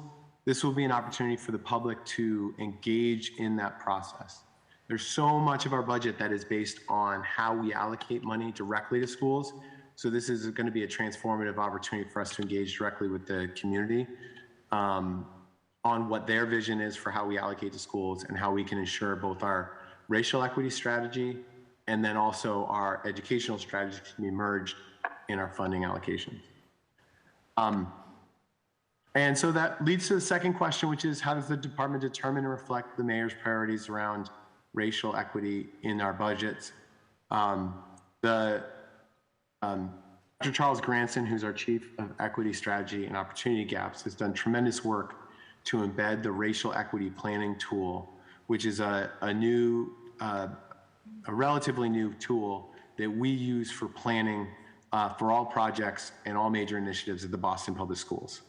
It's a multi-step process to ensure that we are doing the necessary work to ask ourselves difficult questions and plan to support our most vulnerable students and those who have been historically marginalized. And so the racial equity planning process has been used throughout the budget planning process, and in all, it's meant to be used in all major decisions, as I mentioned. And so it begins by not only understanding and breaking down the racial demographics of the students that we serve and of the targeted student groups who need to be served in any given intervention, but then we also look at mitigating strategies for any impact on school communities. The racial equity planning tool in the budget process has really led to both shifts in how we do budgeting and how we operate as a finance team, but it's also led to us supporting schools more through enrollment declines. Something that we'll be talking about throughout our hearings is the fact that Boston Public Schools has lost a significant amount of enrollment over the last few years. Mr. Cutter, And the way that, I'm so yes. sorry. I think. Am I getting a little long-winded? Yes, and that's okay. We all have different styles, especially when we're reading. That happens to me too. However, I think that we have to get to the nitty-gritty of things, and so it's come to me that I'm learning right now that this is the performative stuff that we all do. I do it too. And it doesn't work. Like, in order for us to really get to the math, to really understand your efforts, I need your report ahead of time. And I don't want to waste your time and waste anybody's time. So I think that I'm going to reframe the questions that I sent to you in a way that makes sense to your department. I'm going to ask for specifics in numbers and efforts, and I'm going to review them in a working session. And we're all going to discuss them as a council, and then we're going to bring you back, and we're going to talk about it in terms of what exists and what we need to do about it. Because going through all of this doesn't actually, it's not the best use of our time, and that's for all the departments, right? If you do this, and then I say BPDA, and then I say everybody does it, that's not going to help us. So we like to get straight to the point. I'm going to ask that you please send, and I'm going to ask you how much time you need in order to actually answer the questions and submit a report to me before the next time we meet. So how much time do you think you need so you can actually send me those answers ahead of time? The question I have for you would be, how would you like the information broken down by what subgroups within BPS? I think you had mentioned, can we see it by job roles and responsibilities? It'd be helpful to know if there are categories of employees that you'd like, and then I can work with the human capital team to get it back to you as soon as possible. Yeah, so faculty, admin, teachers, and if there's still any security, or yeah, that's the three major ones, and then break it down, and then I'm going to send you a follow-up email that is going to give you specifics, and then I'm going to ask you just 2 or 3 questions on how you're measuring it and what efforts are you making to make it better. Because I think we got an idea of what exists, but I need to see it on paper, and I need that ahead of time. Is that fair? Sounds great. Okay, how much time do you need to send me that? I'll need to work with our Office of Human Capital to find out the time for putting that report together, and then get back to you. It's not something that's directly within my purview, so I don't want to commit to a timeline without discussing with them. What do you think about a week? I think a week is good, because we're just asking for numbers and what you have, information that you should have. I'll do my best. Okay, and then hopefully this will prepare you, right? If you don't have it within a week, by the time we do BPS sessions, that means you'll definitely have it by then. When we have hearings for BPS, then you'll definitely answer all the questions, right? because we're already doing this today. Appreciate the opportunity to prep ahead of time and look That forward was to a coming question, prepared to Mr. those here. Cutter. Like, if, for example, if you didn't answer the questions today, and then a week is not enough, but then in 3 weeks we meet, then you'll definitely answer the questions by then. 3 weeks, if 1 week, if you can't promise within 1 week, by the time we get, what I want is for us to be able to get to the point in the budget hearings where we're answering the questions. Because the frustration is from the council that I've been hearing in the past is that the questions don't get answered. And then there's like this big presentation, and then we spend a lot of time on hearing each other, and then we ask questions that's been asked already because nobody is really listening, and then it doesn't work. I want to work with you so that we can make it work. If you can't answer them within 1 week because you can't answer for that department, I want to ask you to ensure me that you can answer the questions when we start the actual budget process. Yes, my goal is to answer all of your questions when asked. I apologize that I did not understand the questions that were going to be asked of me today, so I don't have the information prepared. I will work with the Office of Human Capital to get you the answers as soon as possible. I think certainly a week sounds reasonable, and certainly we will be prepared to answer more questions at the hearings that's starting in a few weeks. Okay. Because my goal is the same as yours. I want to be very transparent and provide you with answers to your questions. I'm certainly not here to run out the clock or not answer your questions. I was genuinely trying to answer the question that you had asked. And so I apologize if it didn't come across that way, and look forward to being more prepared for the hearings in a few weeks. I think you were, and I think we are on the same side. I appreciate your time. I'm just going to pass it to, if you have any questions, Councilor Worrell, before I think we can, before we can move on. Okay. What happened? Mr. Carter, you still with us? Yes, ma'am. Oh, okay. Mr. Cutter, thank you so much for your time. I'm going to ask that we return to a follow-up, and I hope that you can send me something in advance so that we can review it in a working session. And we're going to keep going until we have it. So we really need the questions answered. And I apologize if the questions were not communicated in the way that you understood them. I see you soon. Sounds good. Okay. Thank you so much. I'm sorry. Before you go, Mr. Cutter, did he go? Are you there? Councilor Louisiane, I'm sorry, before we move on, do you have any questions for Mr. Cutter?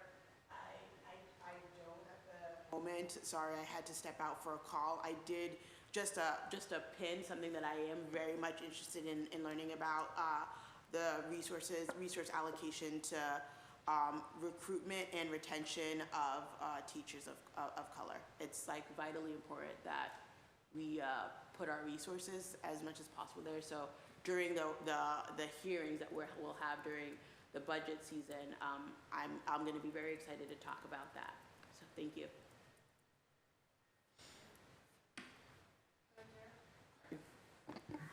I have to. That's great. And if I could, I don't know if now's the right time, but as part of our final budget proposal, the superintendent asked us to identify an additional resources going specifically to recruitment and cultural diversity team to be able to recruit and retain educators of color. So we look forward to sharing with you some of their specific programs that are in place. But that's a place where we did have an investment that came about as a change to our public process and feedback that we got in our budget. Okay. Thank you.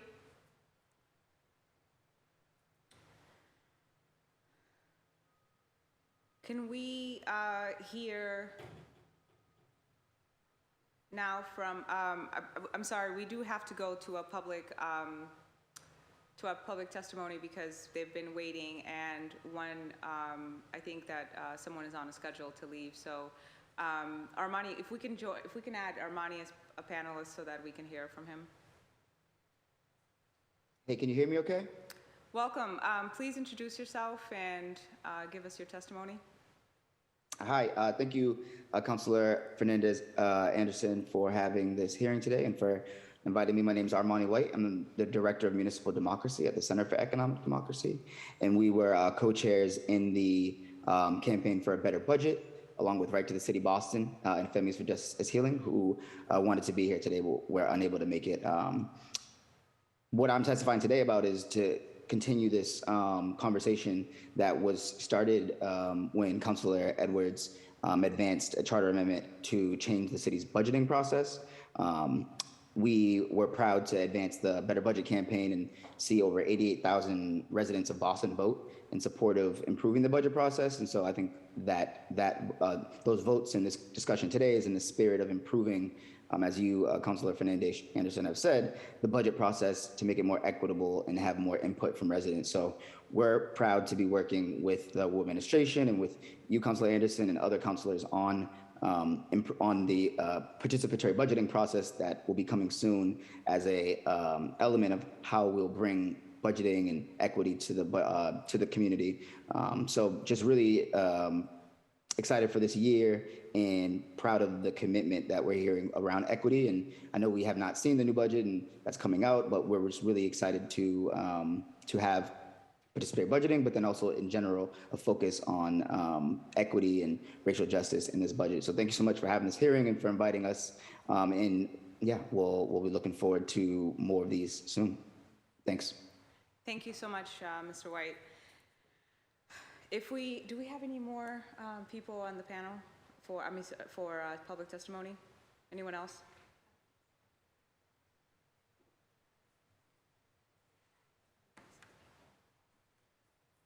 Thank you. Can we hear from, and for the panelists that are still here, thank you so much for bearing with us. It is a long hearing, and I think that we'll go, after we hear from our public testimonies, we'll go back to the panelists, and I think that councilors that are remaining, we can ask some questions and then close it for today. It looks like we're going to have to do round two, so I think that's probably better use of our time. Can we add Diane Wilkerson? Senator Wilkerson, are you with us? I am. Good afternoon, Senator. Can you please give your introduction and testimony? I will, and Madam Chair, I apologize for my lighting. I'm not near my strobe light or whatever that thing we use. It's upstairs, and I didn't want to miss this. I've been on from the beginning. First, just to say thank you for really the wisdom to do this now. I know you started saying some people were questioning why are we doing this separate from the budget. I think this testimony is reason enough to justify why we are doing it before you get to conversations about the budget. If equity means anything and the conversation and suggestions are going to be helpful, it would make more sense to have it before the budget. And so I thank you for this. I thank the councilors who spent their Friday sitting here. Just a few points, and I want to hear the rest of the presentations. The whole issue of equity in our budget is really going to be for the city of Boston a test of how close we're going to come to what everyone says they want to do. I think that you said that. I think I heard that from Councilor Braden at the outset. But our challenge, the challenge is not so much about finding out what residents want. What Black and Latino residents want in a survey, you'll find, I suspect, is going to be the same as everyone else.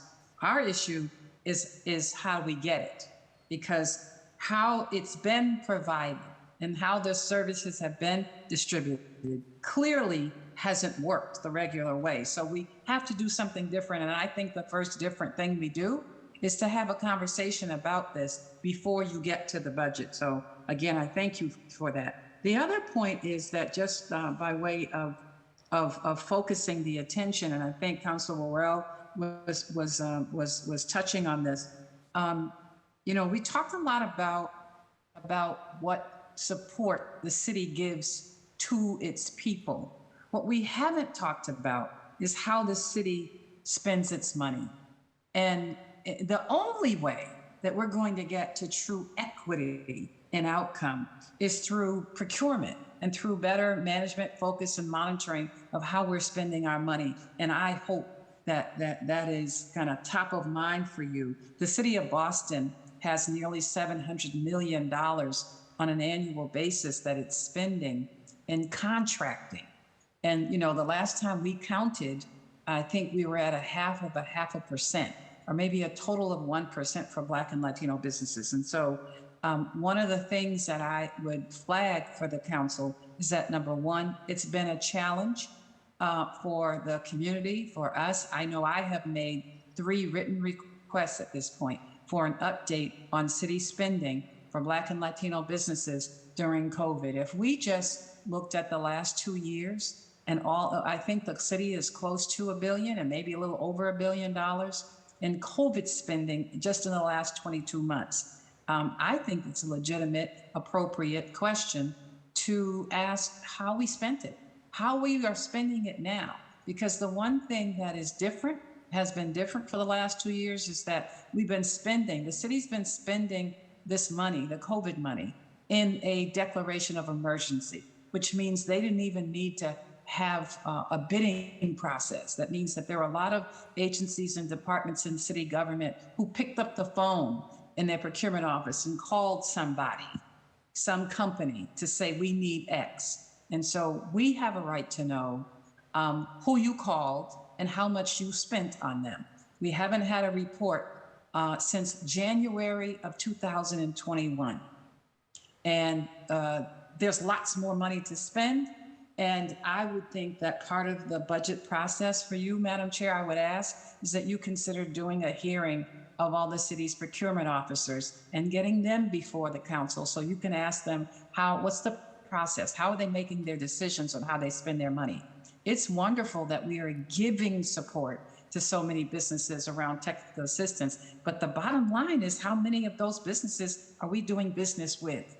We have 4,400 contractors that do business with the city of Boston. We also have a Boston Quarry Ordinance, which requires some form of activity and a process for those businesses. Who's monitoring that? What's the report on that?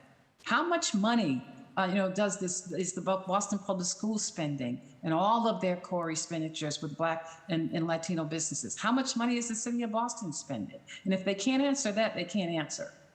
You know, that's the bottom line. And so, if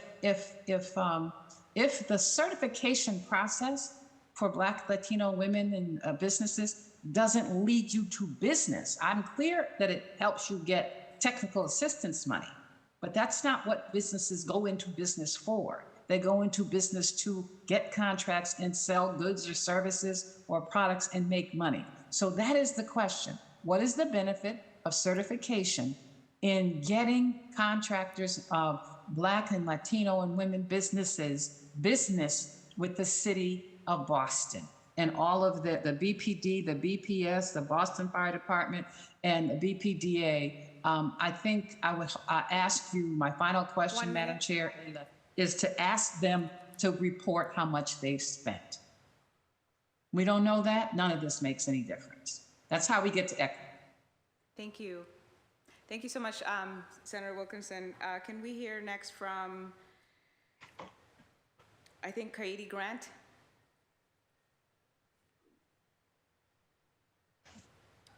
Ms. Grant, are you with us?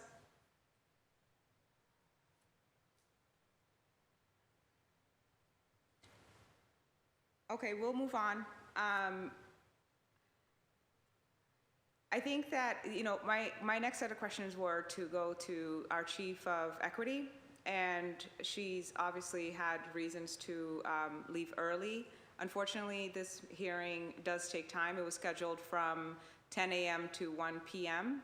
I'm not sure why she had to leave. I'm sure she had other things to do. So we'll go on to, I don't expect, Mr. Williamson, I don't expect you to answer questions on equity. We were going to go into that. That's the whole point of this hearing. If we can get a word from Chief Mariani Solis Cervera, whether or not she's returning, that would be helpful. Ms. Goldberg, if you can figure that out, because I don't know where, if she's coming back. And then I think, Councilor Louisiana, if you have any questions at this time, we'll go to that, and then I'll ask my final questions, and we close after that. Thank you. Thank you, Madam Chair. I just had I think I have three comments. One is, I like the idea, Chief Ido, when you were talking about how the city needs to figure out how to work better in partnership, especially around these budget conversations, because not only in these hearings is there probably, white residents disproportionately represented in who shows up at the hearings, but if you probably also stratified it by income, those who are middle and high income are probably overrepresented as well. And just ideas about, we made, the 23 and the 28, the 29, those buses are free. Like how do we talk to people who are engaging in riding our buses in our public transportation system? We're asking them if they, like that the 23, 28, and 29 are free now, but there are more questions we can ask them. And I think that meeting people directly where they are, that's one opportunity, of course, working with churches to really inject ourselves in community. So I'm looking forward to seeing how the administration is thinking about that. And again, it's this whole idea of getting City Hall out of City Hall so that we meet people in spaces where they're comfortable to talk about what they need. And then just the second comment is the importance of this conversation and both looking internally and externally, both looking at our policies, policies regarding equity and hiring in the city and how we're spending our dollars and how those values are reflected in each department. And when it comes to, how we are allocating resources to neighborhoods and how we are using our city dollars. I know that it's not an easy task, but that is the task at hand. And I appreciate you all for being here, and I appreciate the chair for holding this hearing. It seems like there's a lot of data and a lot of questions that we still need to get from a lot of the different departments. And hopefully when you get that, Madam Chair, you share with all of us that we do have numbers to look at, because it is a lot easier when we have it. So thank you for the presentation, and I look forward to working with all of you throughout the budget season to make sure that we are serving the needs of our neighbors and neighborhoods that have been historically excluded from these conversations. So thank you. Thank you. Councilman Mayor? Light your light up, and then you can speak. Okay. So thank you. Are we closing or questions? No. I just walked out, came back just to get my refill. No worries.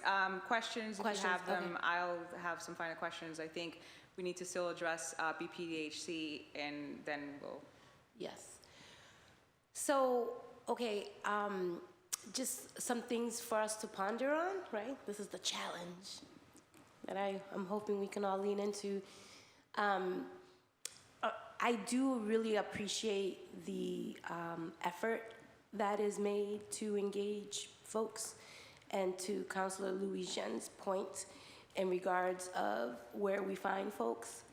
I think that, one of the things that our office has been super intentional about is educating people that these are their dollars, right? This is their money.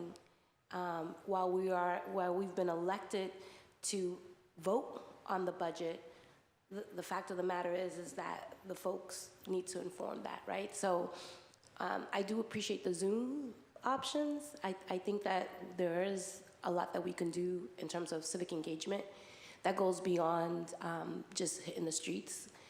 I think that we need to also be in deep community and conversation with our city employees and getting some feedback from them in terms of what can we be fighting for that will help improve their quality of life, their professional development.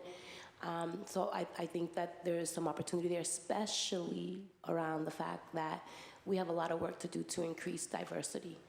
And while I appreciate the numbers, 50% this and 30% that, at the end of the day, when we break down those numbers even further and we look at what type of positions our folks are holding, then there's some equity issues there when we really unpack the data. So I think that there's some work to be done in that space.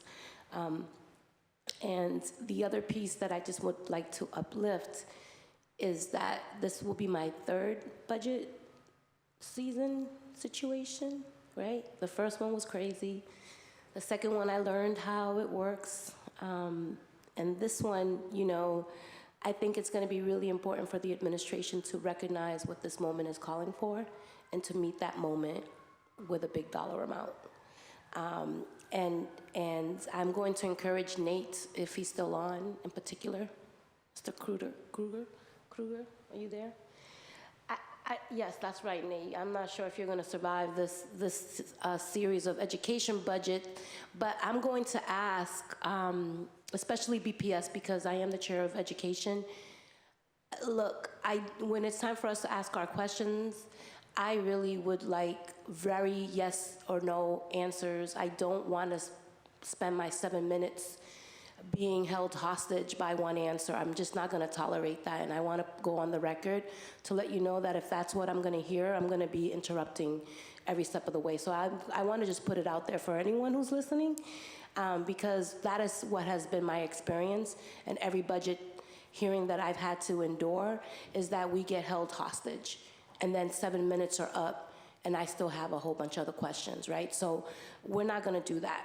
Especially in the education one, I'm just going to encourage BPS to come ready with yes or no's and just the facts. I think it's really important as we continue to move forward, because it is very frustrating when people are trying to get into the weeds of things and we don't get anywhere. So Neil, I'm speaking to you too. You can make sure that these folks come ready to answer the question. And then the last thing that I would say is in regards to just the overall intentionality around this specific hearing that we're having right now in terms of an equity lens. It would be helpful for me, because the way I'm a visual learner, I would like to see if I see that Chinatown and the South End and certain parts of the city has more dollars than others. And I'm not sure if everyone got this one, but I don't know what this document is called, but it's the multiple neighborhoods. It's for the capital. Is this for capital? Okay, this is the capital budget one. I'm a citywide at-large counselor, so you know I'm always going to defer to my district colleagues to advocate for the things that they want to see in terms of capital improvement. But I am a little bit curious as to why, you know, South Boston, Chinatown, downtown, there's certain parts of the city that has way more dollars and resources being allocated. And again, I'm citywide, so my job is to represent the city as a whole, but my role is also to be super mindful that it needs to be equitable across the city. So I just would like to have a better understanding of how we ended up with these allocations on the capital front. This is just something for us to be mindful of. There are some discrepancies there. And then and this is a question. What metrics will we use to measure how effectively our dollars are being spent? Especially on equity-related budgetary items. If we decide to spend millions of dollars on a community development project, in particular, in a particular neighborhood, how are we measuring whether that was a sound financial investment? And I'm not sure if anyone will be able to answer that, but what I'm always gonna ask, and I'm just putting it out there, is what is our return on investment? For every single dollar that you all are gonna be advocating for, I wanna know, like, a return on our equity investment. Not just the overall investment, but I would like to know how that specifically is going to move communities who have been underserved for far too long. How is that going to close the racial and wealth and mental health and wellness gap? Like, those are the sort of things that I really want you all to come prepared with as we continue. We're gonna do department by department later, when we do more department by department. So this is just an overview of kind of how I'm gonna roll when I come through for these questions, so that you all come prepared to answer them with that. fashion, but could someone just tell me right now what are the metrics we're going to be using to give us an idea of how that investment that you're asking for is going to lead into outcomes? So and this is touching on what Alex did in her prior job, which is performance metrics is something key to any budget development. And it's like the effectiveness and the impact of the investment. While there are certain, items that can be, whether they be grants or things like that, where you can identify specifically the demographics. But the general state of city services, it's performance metrics. I mean, some are tried and true sort of data that departments use in terms of public safety and what is. But then those metrics might not work for everybody. Those are sort of statistics that are reported to the federal government and things like that. But it might not be, a feeling of safety and security might be measured in a different way. Is that something that the city has used in the past? Is this something new that we're going to be using? No. What I'm saying is performance metrics in a general sense are the ways how we measure our return on our investment. So what are we getting from the resources that we're applying? Yeah, so the way I see performance metrics, like I see issues of violence in our community in response to mental health and wellness, and kind of how have we leaned in on that, right? Sure. There are still unsolved homicides. There are folks who are still struggling with mental health and wellness issues. There are folks who are having a hard time keeping a roof over their head. There are folks who are dealing with food insecurity. There are folks who can't even afford to live here in the city of Boston. There are folks who can't even get a job, let alone. So there's a lot. So how are we then going to take the state of the city and put together some sort of dashboard or benchmark that, within the next 2 years, the quality of life or the mental health and wellness or the increase on capital for businesses, we will see how the millions and millions of dollars that we are approving are going to have an impact on the people who live at 16 Corona Street. Like, how do we get to that level of accountability? Yeah, you raise an excellent point, and that's nirvana for a budget person. How do you measure results? I mean, that's what we're all in the business for, is to budget dollars that results in change, positive change. And I think we've all said we have shared priorities, exactly, almost the same, identical priorities. One of the things that was introduced as part of the American Rescue Plan Act is lots of that, impact analysis. Those are going to be, and that's a multi-year grant, so there are requirements to say, are we making a change? Is it any different than it was before? And we want it better than it was before. We don't like the way it was before. So but those are not often easy ways to measure things. But we seek to do it. We look for advice. What's a good point of metric to measure? And we will work with our departments to do that. Yeah, so and I'll say this, I'll be done, is that under the new committee that we've created here in the council, which is Government Accountability, Transparency, and Accessibility, under that falls post-audit. So that's why I'm trying to get us to a point of helping me understand kind of what your framework is, right? Because once we get that budget approved, that post-audit, what we're talking about right now, that's where we're going to host a series of hearings. And this is where we're going to go line by line.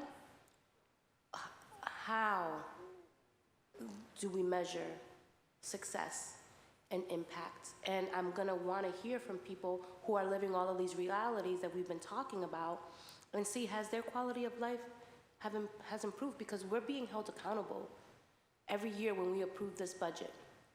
And at some point we have to pause and ask ourselves, are we utilizing our funds in ways that are giving us the return that we've been asking for? So those questions are going to be unpacked in that space, and I would love to work with you all and with the administration to put together the framework of how we go about holding ourselves accountable, because it's not just about holding the administration accountable, and I want to be really clear about that.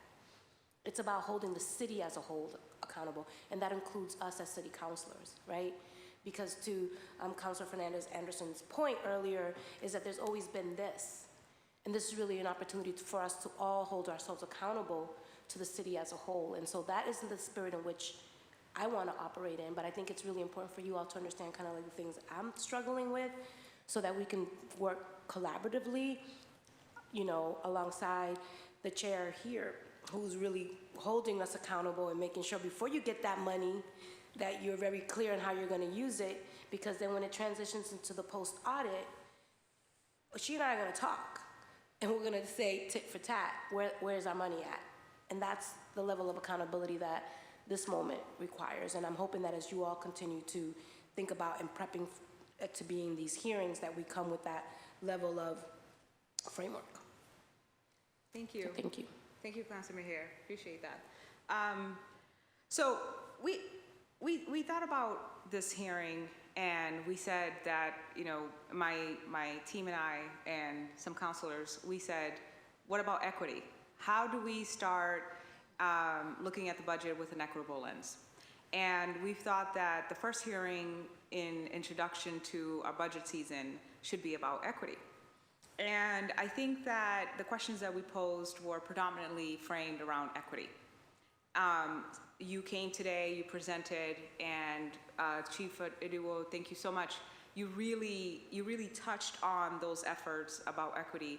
And Mr. Williamson, you also not touched on the equity per se, but on the budgetary process in terms of your efforts thus far to engage community. What we have an issue with the city's, and when I say we, I mean Amina Scott, my budget director, and I. What we have an issue when we look at the budget is that operational budget doesn't necessarily determine or aggregate data in a way that you can actually understand whether it's equitable or not. It doesn't split by neighborhood because as the chief, sorry, I'm gonna say Alex, I forgot your last name. No worries. Is mentioned, basically that operational budget is, you know, mostly people, and there's the human capital, or where we're spending, where the resources are going. And I think you said something over 60%. The problem with that is I think that there's a way to actually aggregate data, to my colleague's point, to actually look at where services are going by neighborhood. If we looked at 311 data, if we looked at other services, if we looked at procurement is more obvious, obviously, and we have data on that. But if you looked at services, I don't know if it's in 311 or do it, you would know where services are being, right, fulfilled more in which neighborhoods. And so we're currently working with BU to look at that data and to be able to bring it in. But this is all the beginning process of a beautiful thing, hopefully. That we actually look at these numbers, and some of this, you know, this whole process seemed, you know, what's the point and what are we doing? Well, that's what we're doing. We are here to say, it's not making sense. We're here to get uncomfortable. So the information that I sent, maybe the responsibility that I'm gonna take is that we should give more than a week and a half for folks to answer questions, but that if they don't answer, the precedence that we have to set is that we have to continue the process and hold people accountable, as my colleague mentioned. It means that we want people, each department, to answer those questions, and I'm gonna hand this over to the administration. We want all the quasi-agencies. We want all the departments in the city of Boston. We want it by department. We want to understand, and specifically demographics.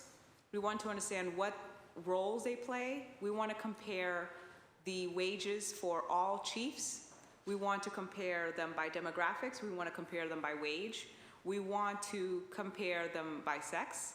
And then we want to go into our procurement. We want to go into capital spending. We want to understand exactly, because if I put out capital and I compare them by demographics, and I think I put something up on social media, and Again, it stirs up the pot. It's like, oh, but you don't really understand. She's new. Yeah, I know. I don't understand. Here's the thing. Doesn't matter. Let's have the conversation. Why does Fenway get 161 million with a population of 55,000, and Roxbury gets 125 million with a population about the same?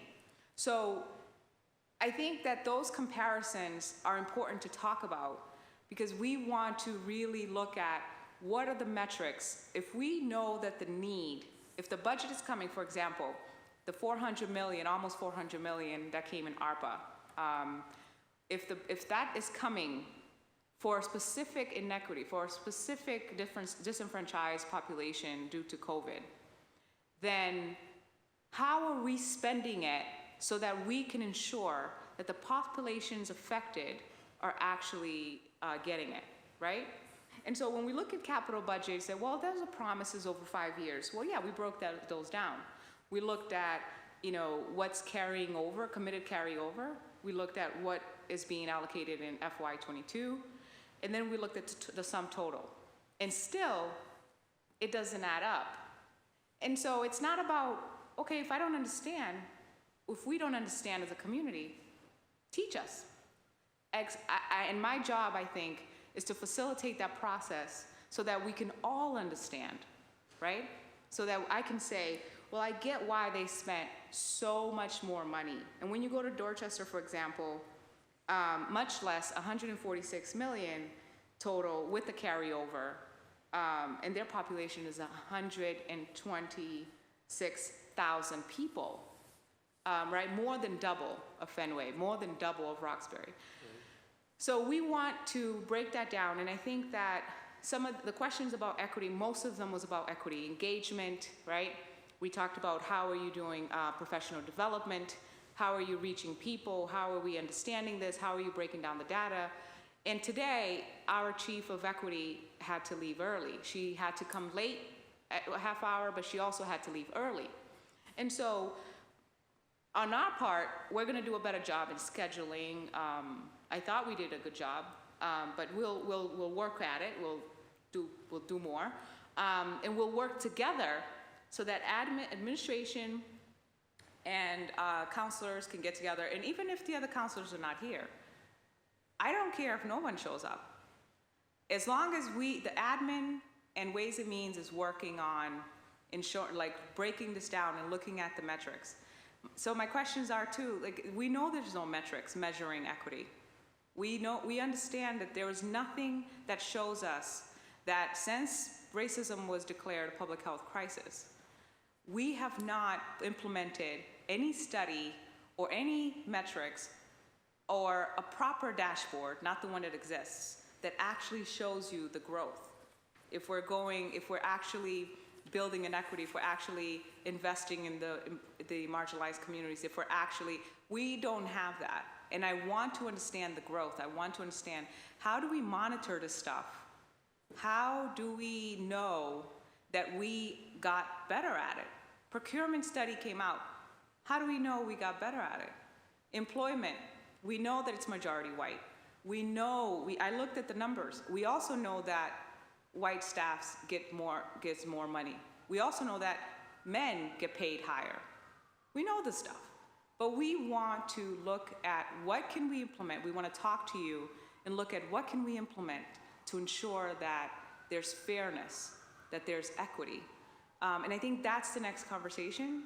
And I would like to move to a working session so that we can do this together and look at these ideas together and say, Boston is a city that is exemplary of what it looks like to really do the work, to truly be equitable. They said public health, racism is a public health crisis, they mean it. They said they are working for equity, they mean it. All those politicians elected, they talk all that stuff about equity, they mean it. Even if they don't show up, fine, they mean it. And so we should talk during a working session, and we should look at the numbers. And what I'm asking for all of those departments, again, is that they answer those questions, yes or no, and if it's a no, how they plan to do it better, we will reframe the question so that it's easier to just give us the answers. If we can get the response within a week, I will try to schedule a working session within about 2 weeks. Does that sound fair? Within 2 weeks, and we should get together and work it out. Yes? Councilor Mejia, you have the floor. Thank you, Chair. It would be helpful for us, or at least for me, as you all are thinking about preparing for the hearings that we're going to be hosting in the working sessions, to get a list of things that, I know we ask a lot of questions, right? It would be helpful if you could let us know what you need from us to prepare you better, right? Like, not just a list of questions, but like, and I don't know, maybe that's been done in the past and I was not invited to that party, but if there are things where there's an opportunity for us to know what you need to be set up for success, aside from just the questions, right?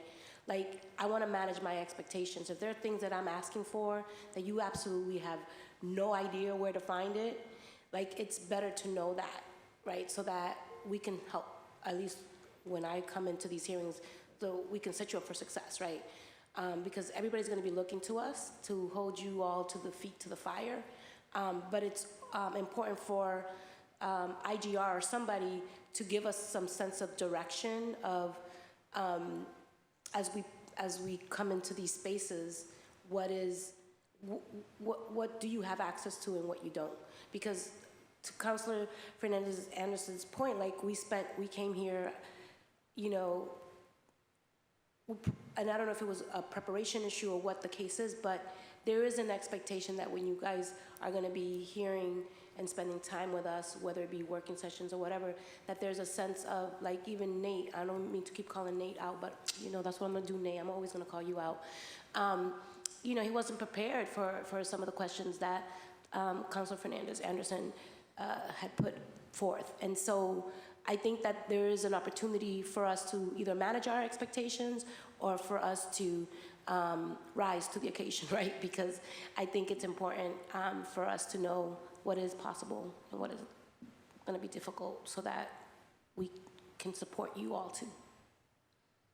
And just to be fair, thank you so much, Councilor Mejia. Just to be fair, Chief Solis Cervera is new, right? So it's not for us to sit here and be like, oh, she wasn't prepared, she left early, blah, blah, blah. I don't like that she left early. But it's not for us to do that. I think the fair thing is she's probably getting to know her team, probably looking at strategizing and understanding, you know, this whole thing. I'm doing the same thing, right? So we're all, like, just trying to do our job to the best of our abilities, and we just started. So I think just for the record, extending that and saying she's going to need way more time. It's a huge undertaking. Equity is super important. And then for her to have all of these departments under her, and same for Chief Idowu, I think, you know, you did the best. You did amazing actually today, coming in and delivering. But again, it's a huge undertaking. You have a lot of under you. And then I know the budget office is experiencing some changes and, right, some moving around and stuff. So we are taking all of that into consideration. And believe it or not, I can't predict the future, but I definitely expected this hearing to go this way. And this is wonderful because what an opportunity. We now understand that we're not prepared to answer these questions. We don't actually have the answers to these questions. And so if we go on record in saying we don't have a metrics, the dashboard doesn't actually measure progress, we don't have a way to monitoring equity, and we actually don't know how to implement any of this yet. And we need to have those conversations. And the whole thing, declaring racism as a public health crisis, that has been no true intentional follow through. There has been no true intentional guidelines as to how we're going to address it. That's a wonderful thing. What an opportunity for us to do this together. So I look forward to that. And again, I'm going to be scheduling in within 2 weeks, hopefully closer to the 2 week period, I'm going to reframe specific to each chief and each department so that it's more easier to break down. I want you guys to submit what's helpful, as Councilor Mejia mentioned, so that we can prepare for you as well. We will do a presentation for you, but I need that information ahead of time. Do not want a presentation from you. I love hearing your voice, Mr. Cutter, and all of you, but we can't do it. We have to change how we do this, because it's just way too much talking and not enough answers. And I do the same. So let me know how we can be more productive. That's what I want for the city of Boston, for all of us. If there are any comments remaining, the panel, if you'd like to make any comments, please. Sure. Well, I just to stand in for my colleague a little bit. I know that Chief Solis Severa was at the breakfast for Boston Fair Housing. This is Fair Housing Month, and I just wanted to have on the record that that's where she was coming from. I'm not sure where. I know. Anyway, I just wanted to put that on the record that I know that's where she was coming from and all that. But I will say, I appreciate your comments earlier, Councilor Mejia, because the word accountability, for some reason, has this negative air to it, and accountability is a good thing. And I appreciate the fact that, all these hearings that we've had help us get better, especially those of us who are 89 days into our roles. These questions, and we talked about this last week at the equity and contracting hearing, it sets a baseline, right? So now we know that this time next year when we're back, these questions inform that impact that you're talking about, right? The metrics that we put together, so that it's a collective, we're achieving our collective vision. So anyway, just wanted to also thank you for this conversation and look forward to the working session. Excellent. I also wanted to add yes, of course, there are these technocratic ways that we measure success in specific projects, and we say, this is an investment, and here are the 5 ways we're going to look at it. But I think to both of your points, sort of tying those individual metrics into the overall goals that we have, that we want to achieve, and having those conversations about how, the overall vision everyone has for the city translates to the things we're doing, translates to the money we're spending. I think there's definitely progress that we could make, and putting that language into plain terms that everybody can understand. It's one thing to have, and our amazing budget team puts together an incredibly long budget book with tons of details, but being able to translate that to something that means a ton to our constituency is incredibly important. So excited to work with all of you to figure out how to do that. Thank you. Thank you. Thank you. For our panelists that are still with us, I do apologize that we did not have enough time to actually go through whatever presentation you have. I would love to get it by email. If you can submit it, if you've already submitted, we'll be following up with clarifying questions. I would like to have those things within a week so that I can have time to prepare for our next session or our next working session within a couple of weeks. Again, please forgive me for just going back and forth and trying to prioritize who we needed to get to. And I look forward to seeing you. The session is now closed. Thank you so much.